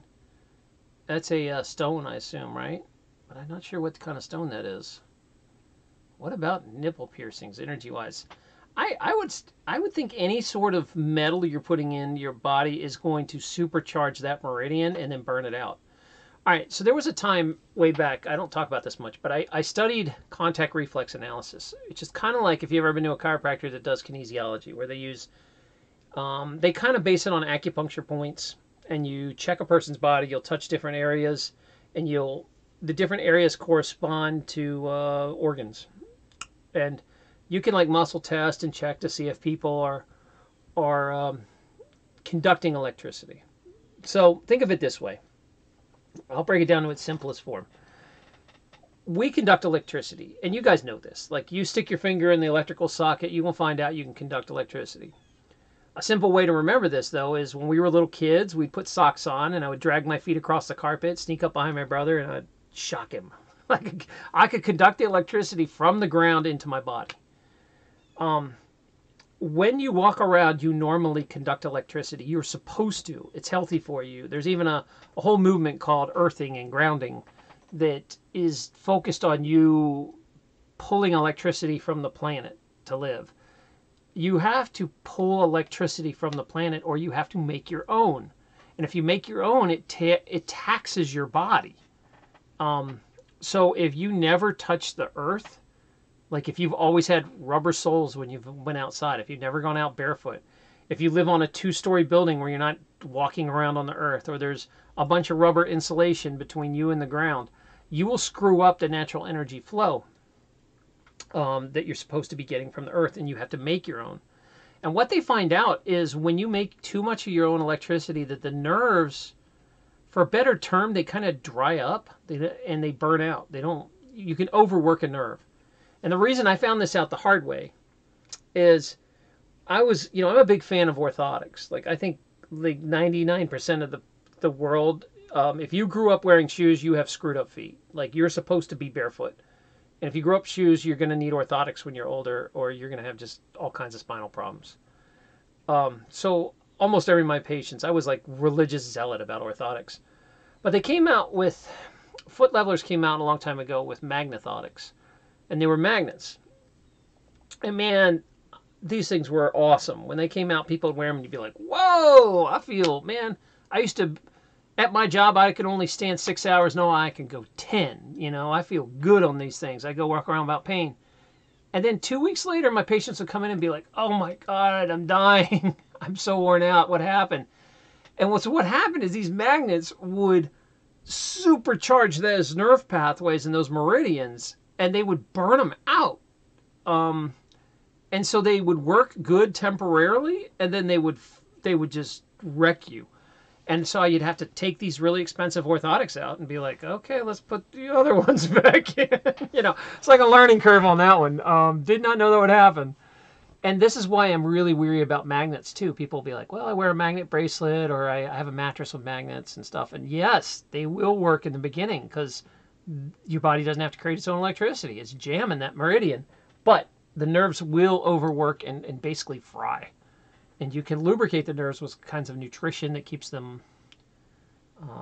as far as that go, you can heal them and get them to work right. But really, you want to only use that stuff temporary. Don't live with a magnet on you. It's bad news. All right. All right. Where are we going with this? And how do we get from, we're supposed to be talking about Christmas miracles. Tell me your miracles. It's uplifting time. I'm happy, I'm in a good mood, and we're talking about magnets and nipple piercings. Okay. Let's see. All right. I'm not sure what you're saying, Pilgrim. I used to an orthopedic shoemaker. I always looked at the alignment of the spine to adjust their shoes. Yeah, I think I'm a zealot about orthotics because, all right, everything we do goes against nature. Like our whole society we've gotten so used to growing up. At no time would we put something that blocks electricity like rubber onto our feet and walk around. Now, if you go back and look at films in the 50s, 60s, 70s, you will see people aren't overweight and people aren't nearly as sick. And I do believe some of that has to do with that they wore leather soles. All of a sudden, when you start seeing rubber sneakers come in, you start seeing a lot more feet problems, you start seeing a lot more spine problems. And now you have to really go out of your way not to get some damn rubber sole. Like every shoe is so cheap to do, and people expect that comfort level when they step. Your feet aren't supposed to be that comfortable. It's supposed to hurt a little. Your arches need to be tough. And I used to wear leather soles as much as possible. I've tried to switch over to cork, so I'm not surviving on animals and stuff. But it's hard to find them. So anyway, that's what's up. Oh, scalar disc. Any thoughts on scalar energy disc or organite? We did have some people on about organite. Frankly, I don't know much about it, but I did get some just because I thought it'd be fun to play with. Actually, it was a gift, so I didn't get it. Let me get it for you. Hold on. Oh, I'm so old. There we go. So this is the one someone made, organite, and it is. I haven't noticed any difference with it, but I do like looking at it. It's very pretty. A lot of people swear by organite. I unfortunately do not have a yay or nay on it because I don't really feel much of a difference. But to be honest, I don't really touch it much either. I need to leave it out where I play with it. A lot of gems and stone stuff, I leave them out on my desk. So like you'll see me doing a show and I'll just be like fiddling with something, like nervous energy fiddle. And I do believe that charges you. All right. Where are we at? This party line is a miracle. Oh, I love your old school party line. Right here, Reverend. Right here. I love you. Party line it. All right. Seems that most corporations go against natural intuition. Yeah, it's not. I don't think there's like all these necessarily evil corporations trying to do this. It's like people put this stuff on their feet and they're like, ooh, this feels nice. And then people are like, well, we can make money and it's cheaper selling rubber. Let's do this. I don't think they like get together and are like, let's kill the electrical flow of the planet and make children have the worst arches ever because they grow up wearing shoes. Your body is, your arches, during that time period, your ligaments need to toughen and you need to create an arch so it can spring when you walk. Well, if you constantly have a rubber shoe that has an arch, you will have a very weak arch. And as you become an adult, that thing will collapse and you will have collapsed arches. And that creates a world of problems for you, for your spine. I wonder if I can find it. Foot Levelers used to have a really good video about this. I wonder if, give me one sec. I'll see if I can find this.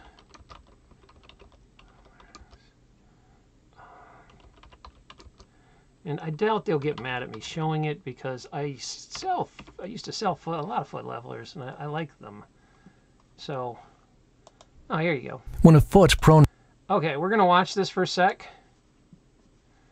And you guys ready to see how this works? So if you have bad arches, it will affect your entire spine. And I used to, like I said, I was kind of like a religious zealot about it, because people would come into me and they'd be like, my back, my knees, my neck hurts. I'd be like, your posture sucks. So what are we going to do about it? And I would always sit there and, I could adjust them 3 times a week for months. But ultimately, their feet were the problem. Their collapsed arch was causing this whole problem with their kinetic pathway. So foot levelers, this will show you in a quick video how if your arch collapses, it can give you neck, shoulder, back problems. So I would adjust people all day long, but the original injury was the flat foot. And if you didn't stick orthotics in these people, you weren't getting them better. Not long term. So here we go. Take a look. You guys ready? 3, 2, 1. When a foot pronates excessively, the foot flattens and the toes turn outward more than normal. The kneecap rotates inward and the pelvis and shoulders shift to compensate for the excessive pronation, causing unnecessary postural stress. Spinal pelvic stabilizers help to provide a balanced, symmetrical foundation by preventing excessive pronation. Feet no longer flare excessively. The knees, pelvis, and shoulders then return to their normal positions, helping provide proper postural alignment. All right, so there you go from foot levelers. Peace to you, foot levelers. I love you guys. So the foot levelers, my favorite orthotic, hands down. They're really, really good if you're ever going to get some. Now, I like this video because it shows exactly, I used to have this poster in my office. Do you see how when the foot flares, you start to pronate, you got the weak arch, it then turns the knee in. And if your knee's not aligned, the knee will start to wear out. Especially, it'll start pulling on the inside. People will be like, man, doc, I'm in pain on the kneecap. And then, especially when they're older, it goes up the chain, and a lot of people have hip problems. It wrenches the pelvis. Well, to compensate, the shoulder has to drop and twist. And when you close your eyes and you march in place, get in front of a mirror, close your eyes, take steps for about 10 seconds, and then open them and don't move. If your shoulders are like cockeyed, one's higher than the other, or your neck's a little twisted, this, or one ear's higher than the other, there's a good chance that you have flat arches. I mean, in my experience, like anyone that grew up wearing tennis shoes will have these problems in the future. So if you have kids, make them run around without shoes the most you can. So there you go. Thank you, foot levelers. Peace to you. If you get a also, if you go to a chiropractor, a lot of us use foot levelers. Ask them. My favorite orthotic is this. It's called CRA, contact reflex orthotics. They're my favorites because most orthotics have a lot of rubber in them, which stops electrical flow. The CRA ones that foot leveler sells are still old school cork. A lot of it's cork. There might be like a little bit just to bind it, but mainly it's cork. So the electrical flow actually is much better. Yeah, there you go. And long hair says she's had fat feet, flat feet. You have fat feet. You have flat feet your whole life. Finally got orthotics, and so much of my joint pain has subsided when I use them. Yeah, they are like miracles, man. I used to have patients come in with just horrible pain. And this is what was really tough. Bugs me as a chiropractor, right? If I just... There are problems that are strictly joints misaligned. And those problems usually clear out pretty quick. Like I can adjust you a couple times and you're like 90% better. But these days, because the food is poisoned, because we live in a toxic environment, because we are generations of people with damaged DNA, and that you've had an inflammatory grandmother give birth to an inflammatory kid who now gives birth to you. You're passing like all these inflammation markers to your children, and the generations are getting more allergic and more sensitive and sicker, and we're making weaker children because it's so bad now. There's very little I can do as a chiropractor to give permanent changes unless someone drastically changes their diet. If I adjust you, because people come in and be like, "Doc, just shut up and crack my neck. I'll be like, all right, I'll be happy to take your money. You might as well just, you know what? Why don't you just throw some money on the floor and I'll pick it up and you can leave and that'll be it, because that's what you're paying me to do. Every time I adjust you and you don't change your lifestyle, you're just throwing money at me. I mean, it'll help a little bit temporarily, but you're gonna feel like your adjustment's out in 6 hours and you're gonna want another. We call them chiro junkies, where they just live in your office because they want to get adjusted constantly. If you're not willing to eat an anti-inflammatory, you need to switch over to a plant-based diet. Sorry, that's the only anti-inflammation diet out there. It's the way it is. Don't blame me, blame nature. And that's the one that creates the least amount of cytokines and the most alkalizing diet out there. And the other thing is get orthotics. Those were like the two magic formulas. With that, you can pretty much be like a miracle doctor doing those two things, making people change their diet, orthotics, and you've got like 80% of their problems gone. It's amazing. There's my big secret. That's how I was such a good doctor. Is you've got to lead an anti-inflammatory lifestyle. Now I can adjust you and you will feel better, but it's not going to stay. Do you understand that if every joint in your body is inflamed and I realign this joint, it'll temporarily take off that nerve pressure and the nerves will work right for temporarily. But because the swelling's in the joint, when you sleep or you start bending or you just sit around crooked, those joints just pop right back out of place because all that swelling's in there. So you can't retrain your joints when they're constantly inflamed. So there you go. Go change your diets, guys. All right, what I miss? I am crooked due to an old arm break injury. Yeah, old injuries may beat you up for sure. I don't know what's going on here. Oh yeah, Iron J-Rod. Sorry, I forgot you had spinal fusion, man. But yeah, that sucks. Sorry, buddy. You try to leave and try to not inflame yourself, and hopefully you still have a decent quality of life. Calm all that inflammation down. All right. Do you guys have any questions about everything I've done, or do you feel better? Do you feel hyped up? Did I do my job? I dropped a little knowledge on you, I know I'm your dancing monkey, but I know things. I know stuff. It's in there a little bit. But I'm hoping that you feel better and you got some stuff out. And if you had any other questions before, but I would really like to talk about and say, I believe in miracles, because I do. And if you believe in miracles, they will happen in your life. I should have a little sign back here that says, expect miracles, because I do expect miracles. I am just more and more convinced than ever, the more you manifest stuff, which people would call a miracle, you can manifest yourself a miracle. You can be like, I am telling you, I've got certain things that I'm asking the universe for, and I'm putting it out there, and I'm telling you guys, like, I'm going to finally have a little piece of land to start building alternative houses.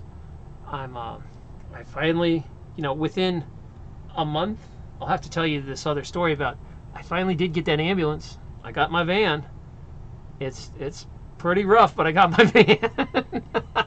It's pretty cool though. It's pretty bad mama jamba vehicle, but well, I still gotta play with that. I probably won't really bust that out till the spring, because I got one break, 2 days without snow, and now it's covered with snow again, and I don't really want to work on stuff in the snow. But in the spring, we are going to work on that thing together, and that thing is going to be pimp. We're going to pimp my ride with that. But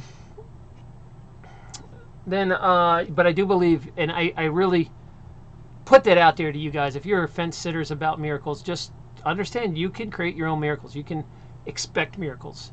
I do believe in them. I do believe you're given second, third, fourth chances. I actually believe you have a choice in and out of this reality all you want. That there are off ramps and on ramps. That you can go back to the source and come back in. This is all like, imagine that this is a video game. It'd be like you hit a save point and you can go back to a different save point if you want and play again. When you stop playing, your consciousness comes out of the video game, you go get some food, you sit back down in front of the computer and you're like, I'm going to go back to the beginning of the game. I don't like this save point. And I believe you can do that in we can do that in this reality. I think you can come and go out of this reality if you really want. So, I do believe that. Yeah, Iron J-Rod got the Zombulance. We're going to pimp that thing. I want to make a disco party in there, for sure. I would have to figure out, like, I'm not sure what theme I want to do. Obviously, I'm going to lean towards either disco or 70s. We'll have to see, but I'm not sure I have that much money to... I'll have to be creative how to do it. I do want to kind of maybe get a disco ball in here. I think I need one. I need it. But I don't know if it'd be too distracting with a disco ball and lights spinning all the time. I really kind of want to do it though. Maybe for Christmas, I'll get myself a disco ball and we will run some fun party in here all the time. I need a whistle because if you didn't know this, there was always some guy that was topless blowing a whistle in the 70s and be like, you really haven't been to a good bar unless there's a topless dude blowing a whistle. If you miss that experience. Oh, you guys are getting all serious on me here. Okay. You guys are talking about like the Sagittarius arm yeah, and I'm sitting here talking about disco balls. I guess sometimes I'm just not very serious. But that's sometimes in life you got to enjoy yourself and laugh and not be so philosophical that you miss all the fun stuff. You can definitely get lost in your own mind and your own brain. I don't know if you've people like that can't silence their minds. They're always lost. Maybe someone really familiar that you know. Maybe yourself. Maybe. You tell me. Can you get your mind to shut up? It's hard to get your mind to shut up. I don't think I've ever really done it. They say it takes somewhere around at least 20 minutes of meditation to hit the full silence.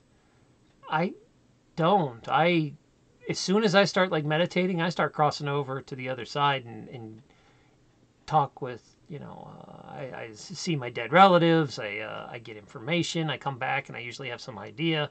Like I download information when I'm doing that stuff. I've never had just like quiet brain time. So that might be me. I don't know if any of you guys. Iron J-Rod. Even if we can't make it out, we can Skype FaceTime. Oh yeah, dude, let's do that. Iron J-Rod, I'd love your help because all right, so this is ambulance. I'm going to call it the galloping sloth because I like sloths. And it kind of gallops. So I'll have to get you to talk me through. But this thing is beat up. It is beat up. But I got it for dirt cheap. So it drives good. Engine works good. Everything else in it is screwed. Like all the stuff's been just not cared for and loved. This thing needs love. And I just got to patch it all together. But it has a section. What's really cool is it was an ambulance. So it has a really expensive inverter.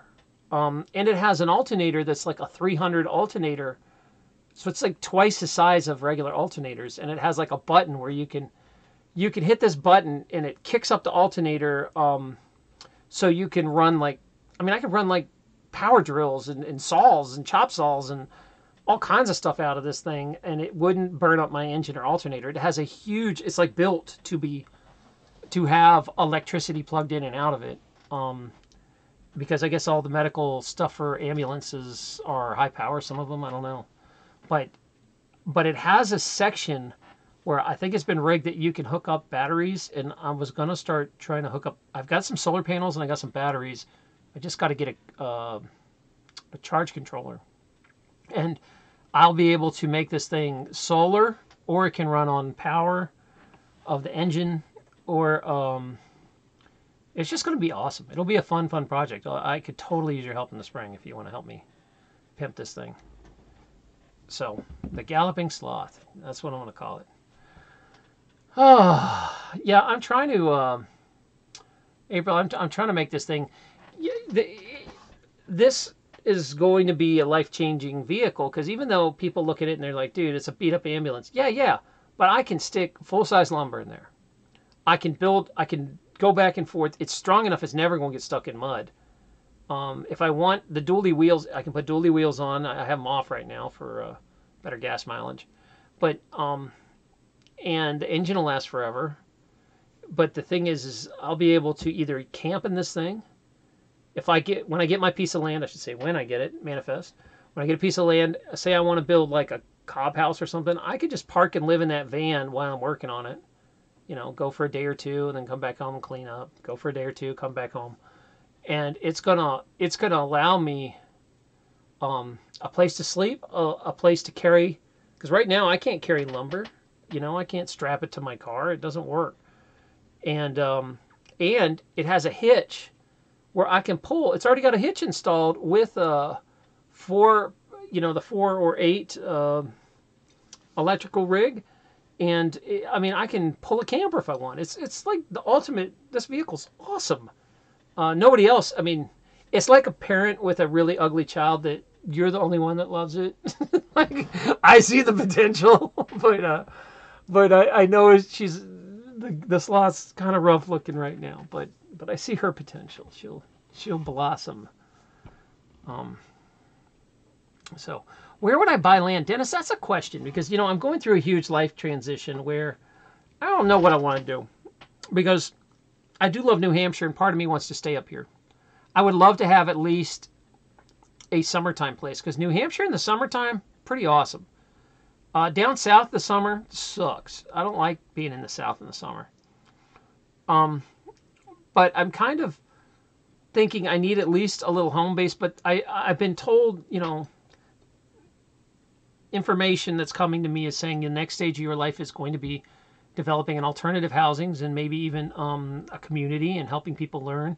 I think that is going to be where I shift. When I start building a place, I'll be making lots of videos and teaching you guys to do it too, and inviting you to come out and help. And we'll do it as a community. And I'm hoping that you guys take me up on my offer and come on down and help and learn something. So that'll be a lot of fun.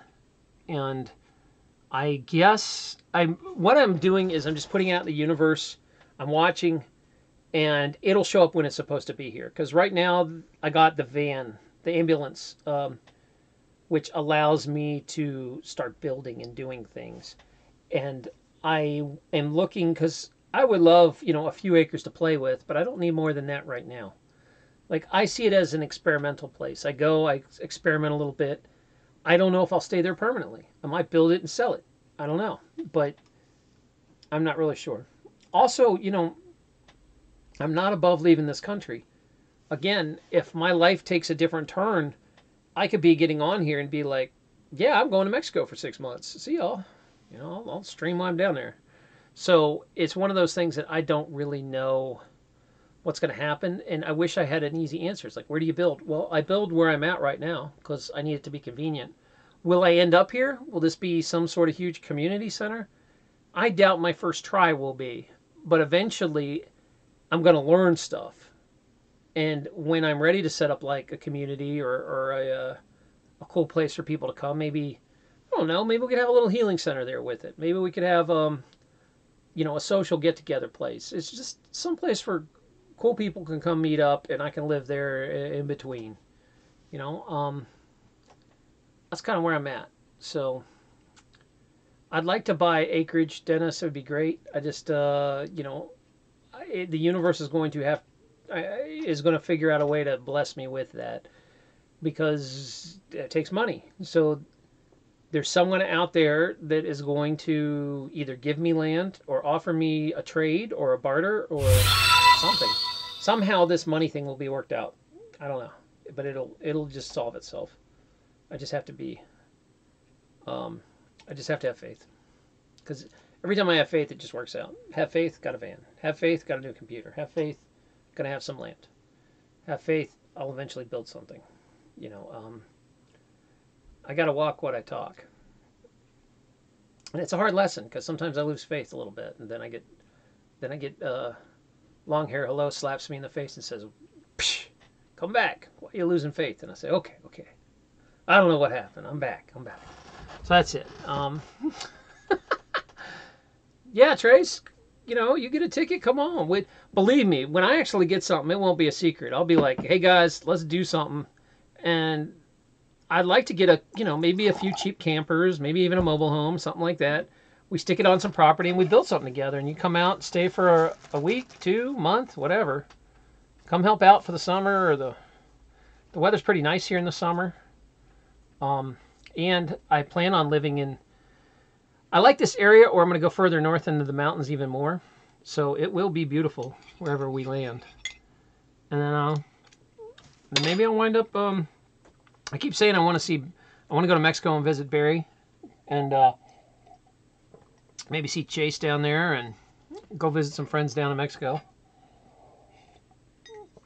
I'd also like to go back to India. I think India would be fun as hell.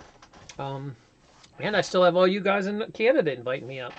I got lots of opportunities. It's just I've gotten to the point where every time I start thinking about it, it stresses me out. So I just say I'm going to instead live. I'm planning. I'm putting these things out to the universe. Like I have a little goal list, but I'm not going to worry about the details. It'll just solve itself as time goes. The universe listens. I have Florida space on the river. Are you offering me space in Florida on the river?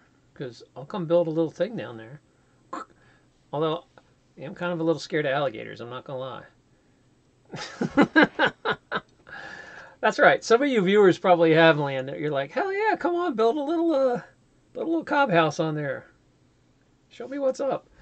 But we have to figure that out. Long hair low keeps you got to let me come build in your backyard. You got a big old yard and a garden. But I don't know how much you're gonna have to find friends. It's gonna be hard for just me and you to build something. There you go. Yeah, Trace, come and hang out and join the club. I am, there's always a festival I talk about called the Porcupine Freedom Festival up here that I invited a bunch of people to last year, and a few showed up, not many, but me and Burma hung out, and some other randoms. I'm not sure if they want me to say who their names are or not, but this year though, I'm really going to push that. Maybe you guys can start planning in June or July to come hang out, because it will be fun. We'll rock and roll. And I don't know if they'll let me over the border. Long hair. I'll have to check. I do have a passport, but I'm one of those guys that's been flagged a long time ago. When I fly, I get basically raped at TSA. I'm a special interest because back 7-8 years ago, we were making anti-TSA videos, and we were doing all this challenging, the fusion centers and challenging all the tyranny going on the government, and it's pretty easy to get special listed as someone of interest back then. So I don't cross too many borders too much. I don't really feel like getting anally probed every time I want to go. Pilgrim, what happened to Burma? She is still around. I've been trying to get her to come on a show, but she is working full time. It's a very busy. December's a busy month, but I invite her all the time. She just hasn't hooked up. And one of the big things is I went from having a nighttime show to a daytime show, so she's always working when I'm on. And my crowd has changed because I used to have a bigger crowd at night, but I don't like being up that late. I just don't. I'm much happier here. So there you go.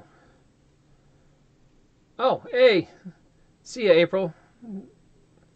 Nice to see you. Thanks for swinging through.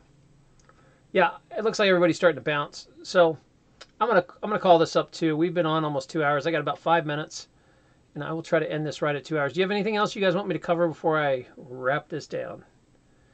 I'll probably be on just kind of like we'll come and talk about being grateful and having some gratitude. I am trying to do a show this Saturday. But I don't. It's Saturday, guys. I don't have a calendar in front of me. What day is Saturday? Is it like Christmas Eve or something? Because if it is, then that doesn't make sense. I probably shouldn't do that. If someone could look that up for me, I don't know what Saturday. It is Christmas Eve. Oh, geez, I didn't even realize that. Because I was sitting here sending invites to people on the show, and I didn't even realize it was Christmas Eve. Dirt. Well, I'll probably just do my own, like something like this, where I just come in and say, I think we need to have a gratitude session. Like, what are we grateful for? We'll talk about the blessings we had this year and all the new friends we made and that sort of thing. Okay, yeah, then I feel bad because I I invited some people. I didn't even look at the date. I forgot it was Christmas. I forgot. Santa's mad. Don't be mad, Santa. I still love you, Santa. All right. Well, let's see. I'm good. Okay, you're back. I'm glad that Ewok's back. We're good. We can continue now. I don't know where she went. She probably had to pee for the 100th time. Is it true when you're pregnant you got to pee like every 10 minutes? Is that true? Now we know. All right. Alrighty. Let's talk to you guys about alternative platforms. I'm still playing around with this. One of these days, I keep saying I'm going to do a story on library. Library is really interesting. If you guys don't know what it is, like old school file sharing when we used to steal music in the 90s from LimeWire and Kazaa and peer-to-peer transfers. It's sort of like that. It's a blockchain technology, so it exists on thousands of computers. Everybody has a little nugget. And then when you look something up, it pulls from whatever computers happen to be on. It assembles it to you on a silver platter. So it is an uncensored and no one can control it. Once it's out in the blockchain. Good and bad with that. I mean, if there's I look at the positive, but if there's some stories about that people don't want out, I guess. But the good news is ultimately it's freedom. It's freedom in action. Library is trying to make that work correctly. Now, there's other ones that sort of do that, like DTube and Steemit. They're decentralized, but they're still going through some main hubs to make it work right. They're not completely decentralized, but they're pretty good as far as like if you want to use something today that works. DTube's not bad. I like DTube, and it ties into the Steemit over there. If you like a social network, I'm over at Minds. Minds is where I hang out the most.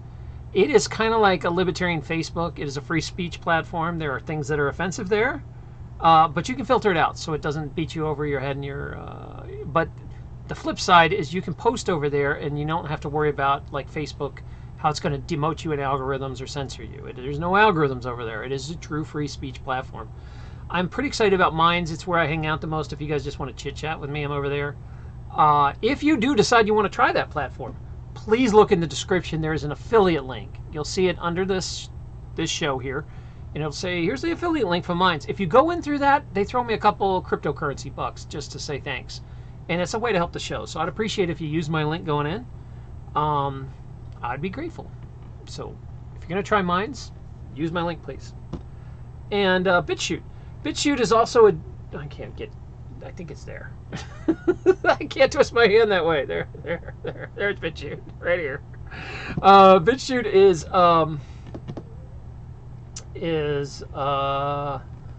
it's kind of like a DTube. It's a decentralized YouTube as well, with blockchain technology as well. It's kind of a competitor.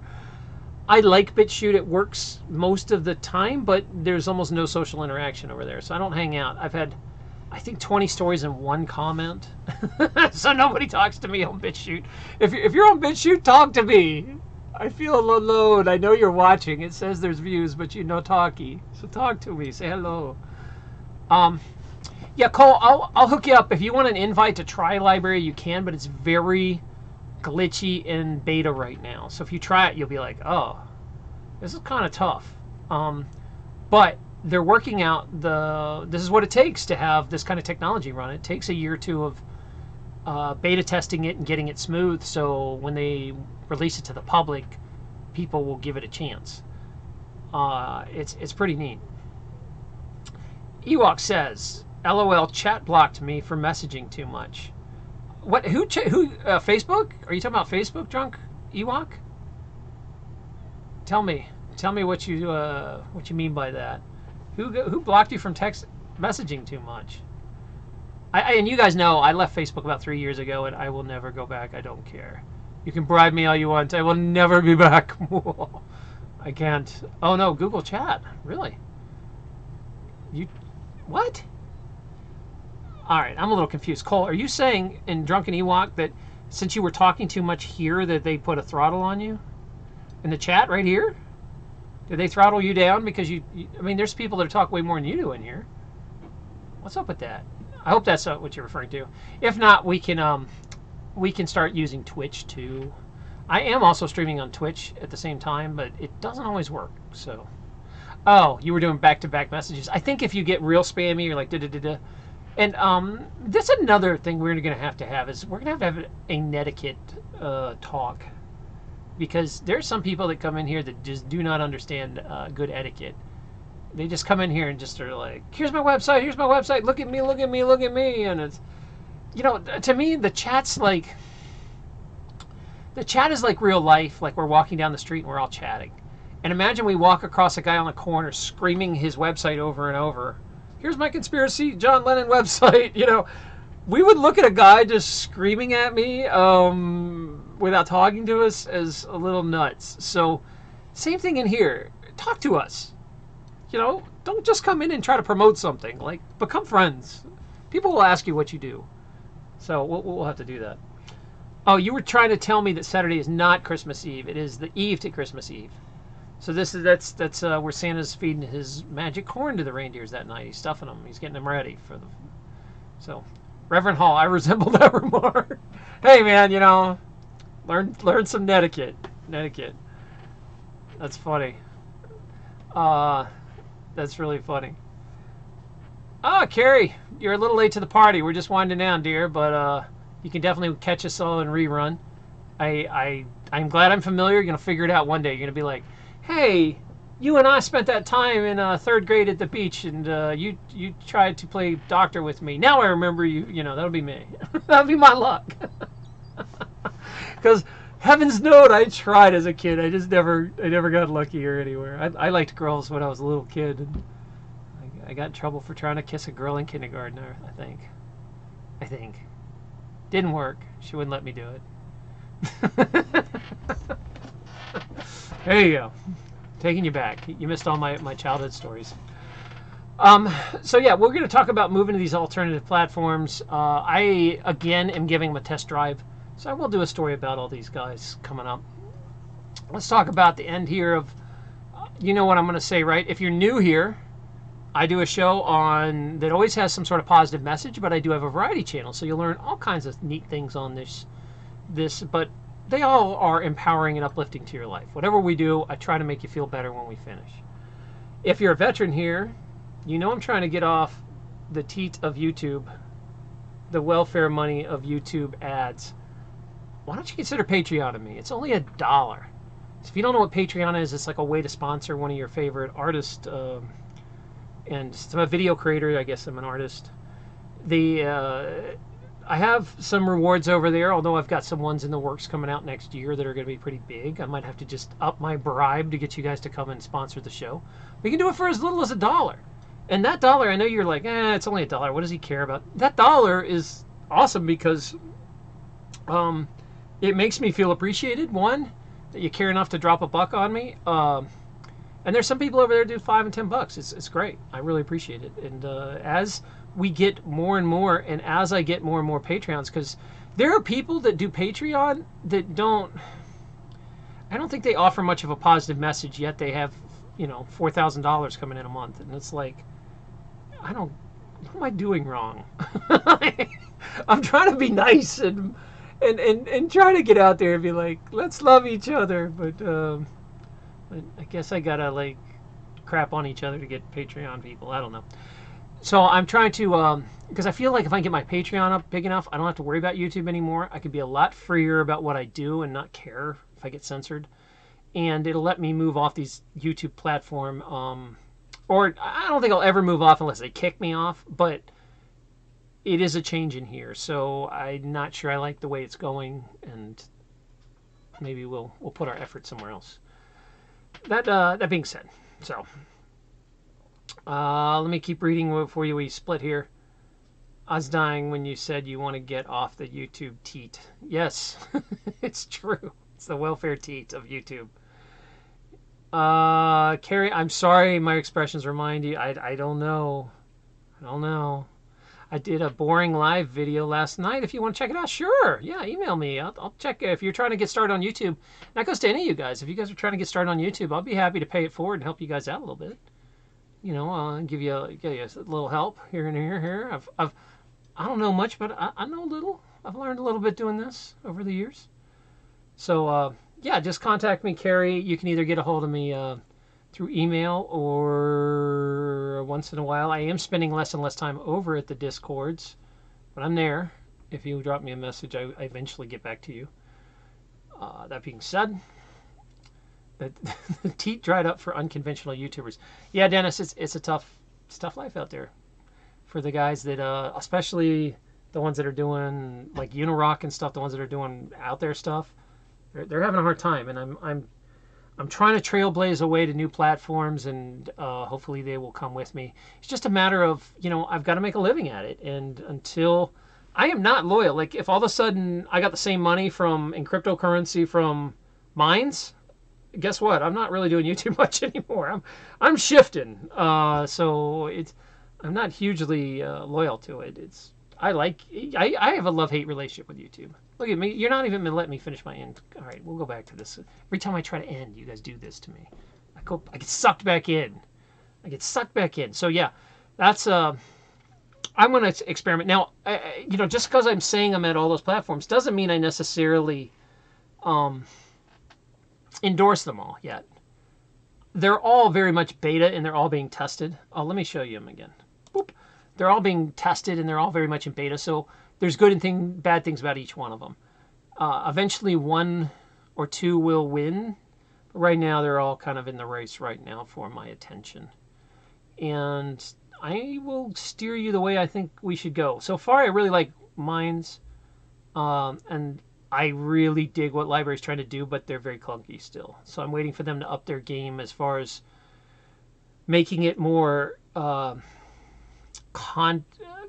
like a guy like me who's not really a tech guy has a hard time over at Library. I'm a content creator. I have certain things I want, and that's all. Nah, that's being said. What is that red dot here? I figure that out. I don't know why there's a red dot on this. Wow, my mind's all over the place. So, let's try to close again. Do I have any more questions? Aw, keep shining like a lighthouse, Taryn. I love you too, long hair. Thank you. That was very nice of you. I'm going to lighthouse it up. I'm going to brighten it.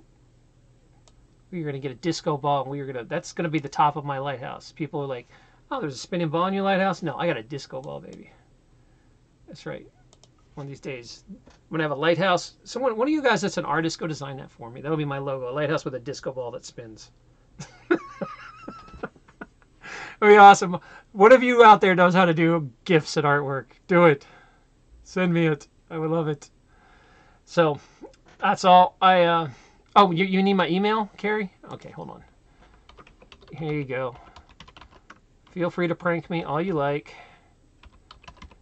And, you know, it's kind of mandatory if you have my email that you send at least one picture of your cat with every message. Otherwise, I just won't look at it. It's kind of a rule with me. You have to send pictures of your cat. So, yeah, I really do. Don't I, Marina? I need it. So, there you go. Cats in the video. Awesome. Oh, you get bonus points then. Yeah. I'll do a fundraiser. You know what? I'm going to do a Patreon for my first thing I'll get is a disco ball. If we get like 40 people to give $1, I think I could buy a disco ball for about $40. That'll be my first fundraiser. Support the disco ball. Oh man, that'd be awesome. Actually, I totally. I'm probably serious about that. We'll have a fundraiser to get me a disco ball. All right. Well, Merry Christmas, you guys. Remember, expect miracles out there. I don't take no for an answer. Would you? All right, hold on. Guys, sending me messages before I can get off. All right, here we go. What does it say? Boy, you guys are killing me here. All right. Well, I think it's been about 8 years since we first met on YouTube, and if that changes, you'll be part of me and I of you. Blessings, my friend. Ah, thanks for staying with me 8 years. That's a long haul, man. You are way past any girl or wife I ever had. So, right here, fist bump.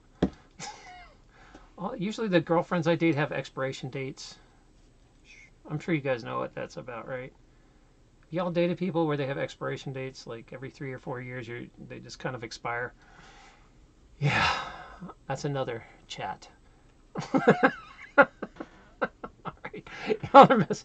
Stop making me spill too much beans. I'm getting out of here.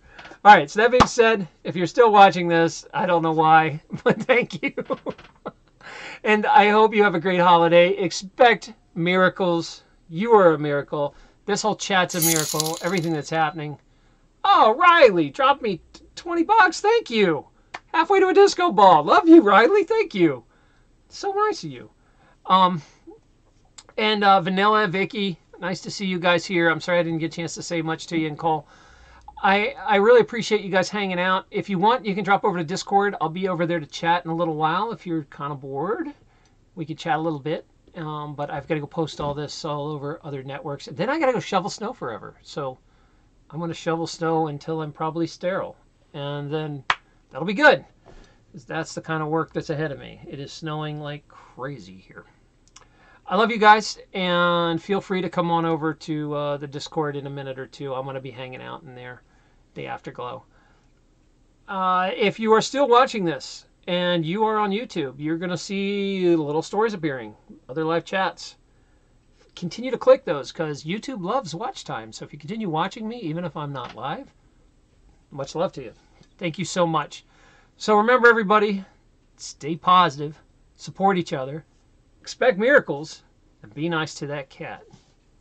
And whatever else I can remember to add in there. I'm going to start making it so it's like 10 minutes long to say goodbye. All right, love y'all.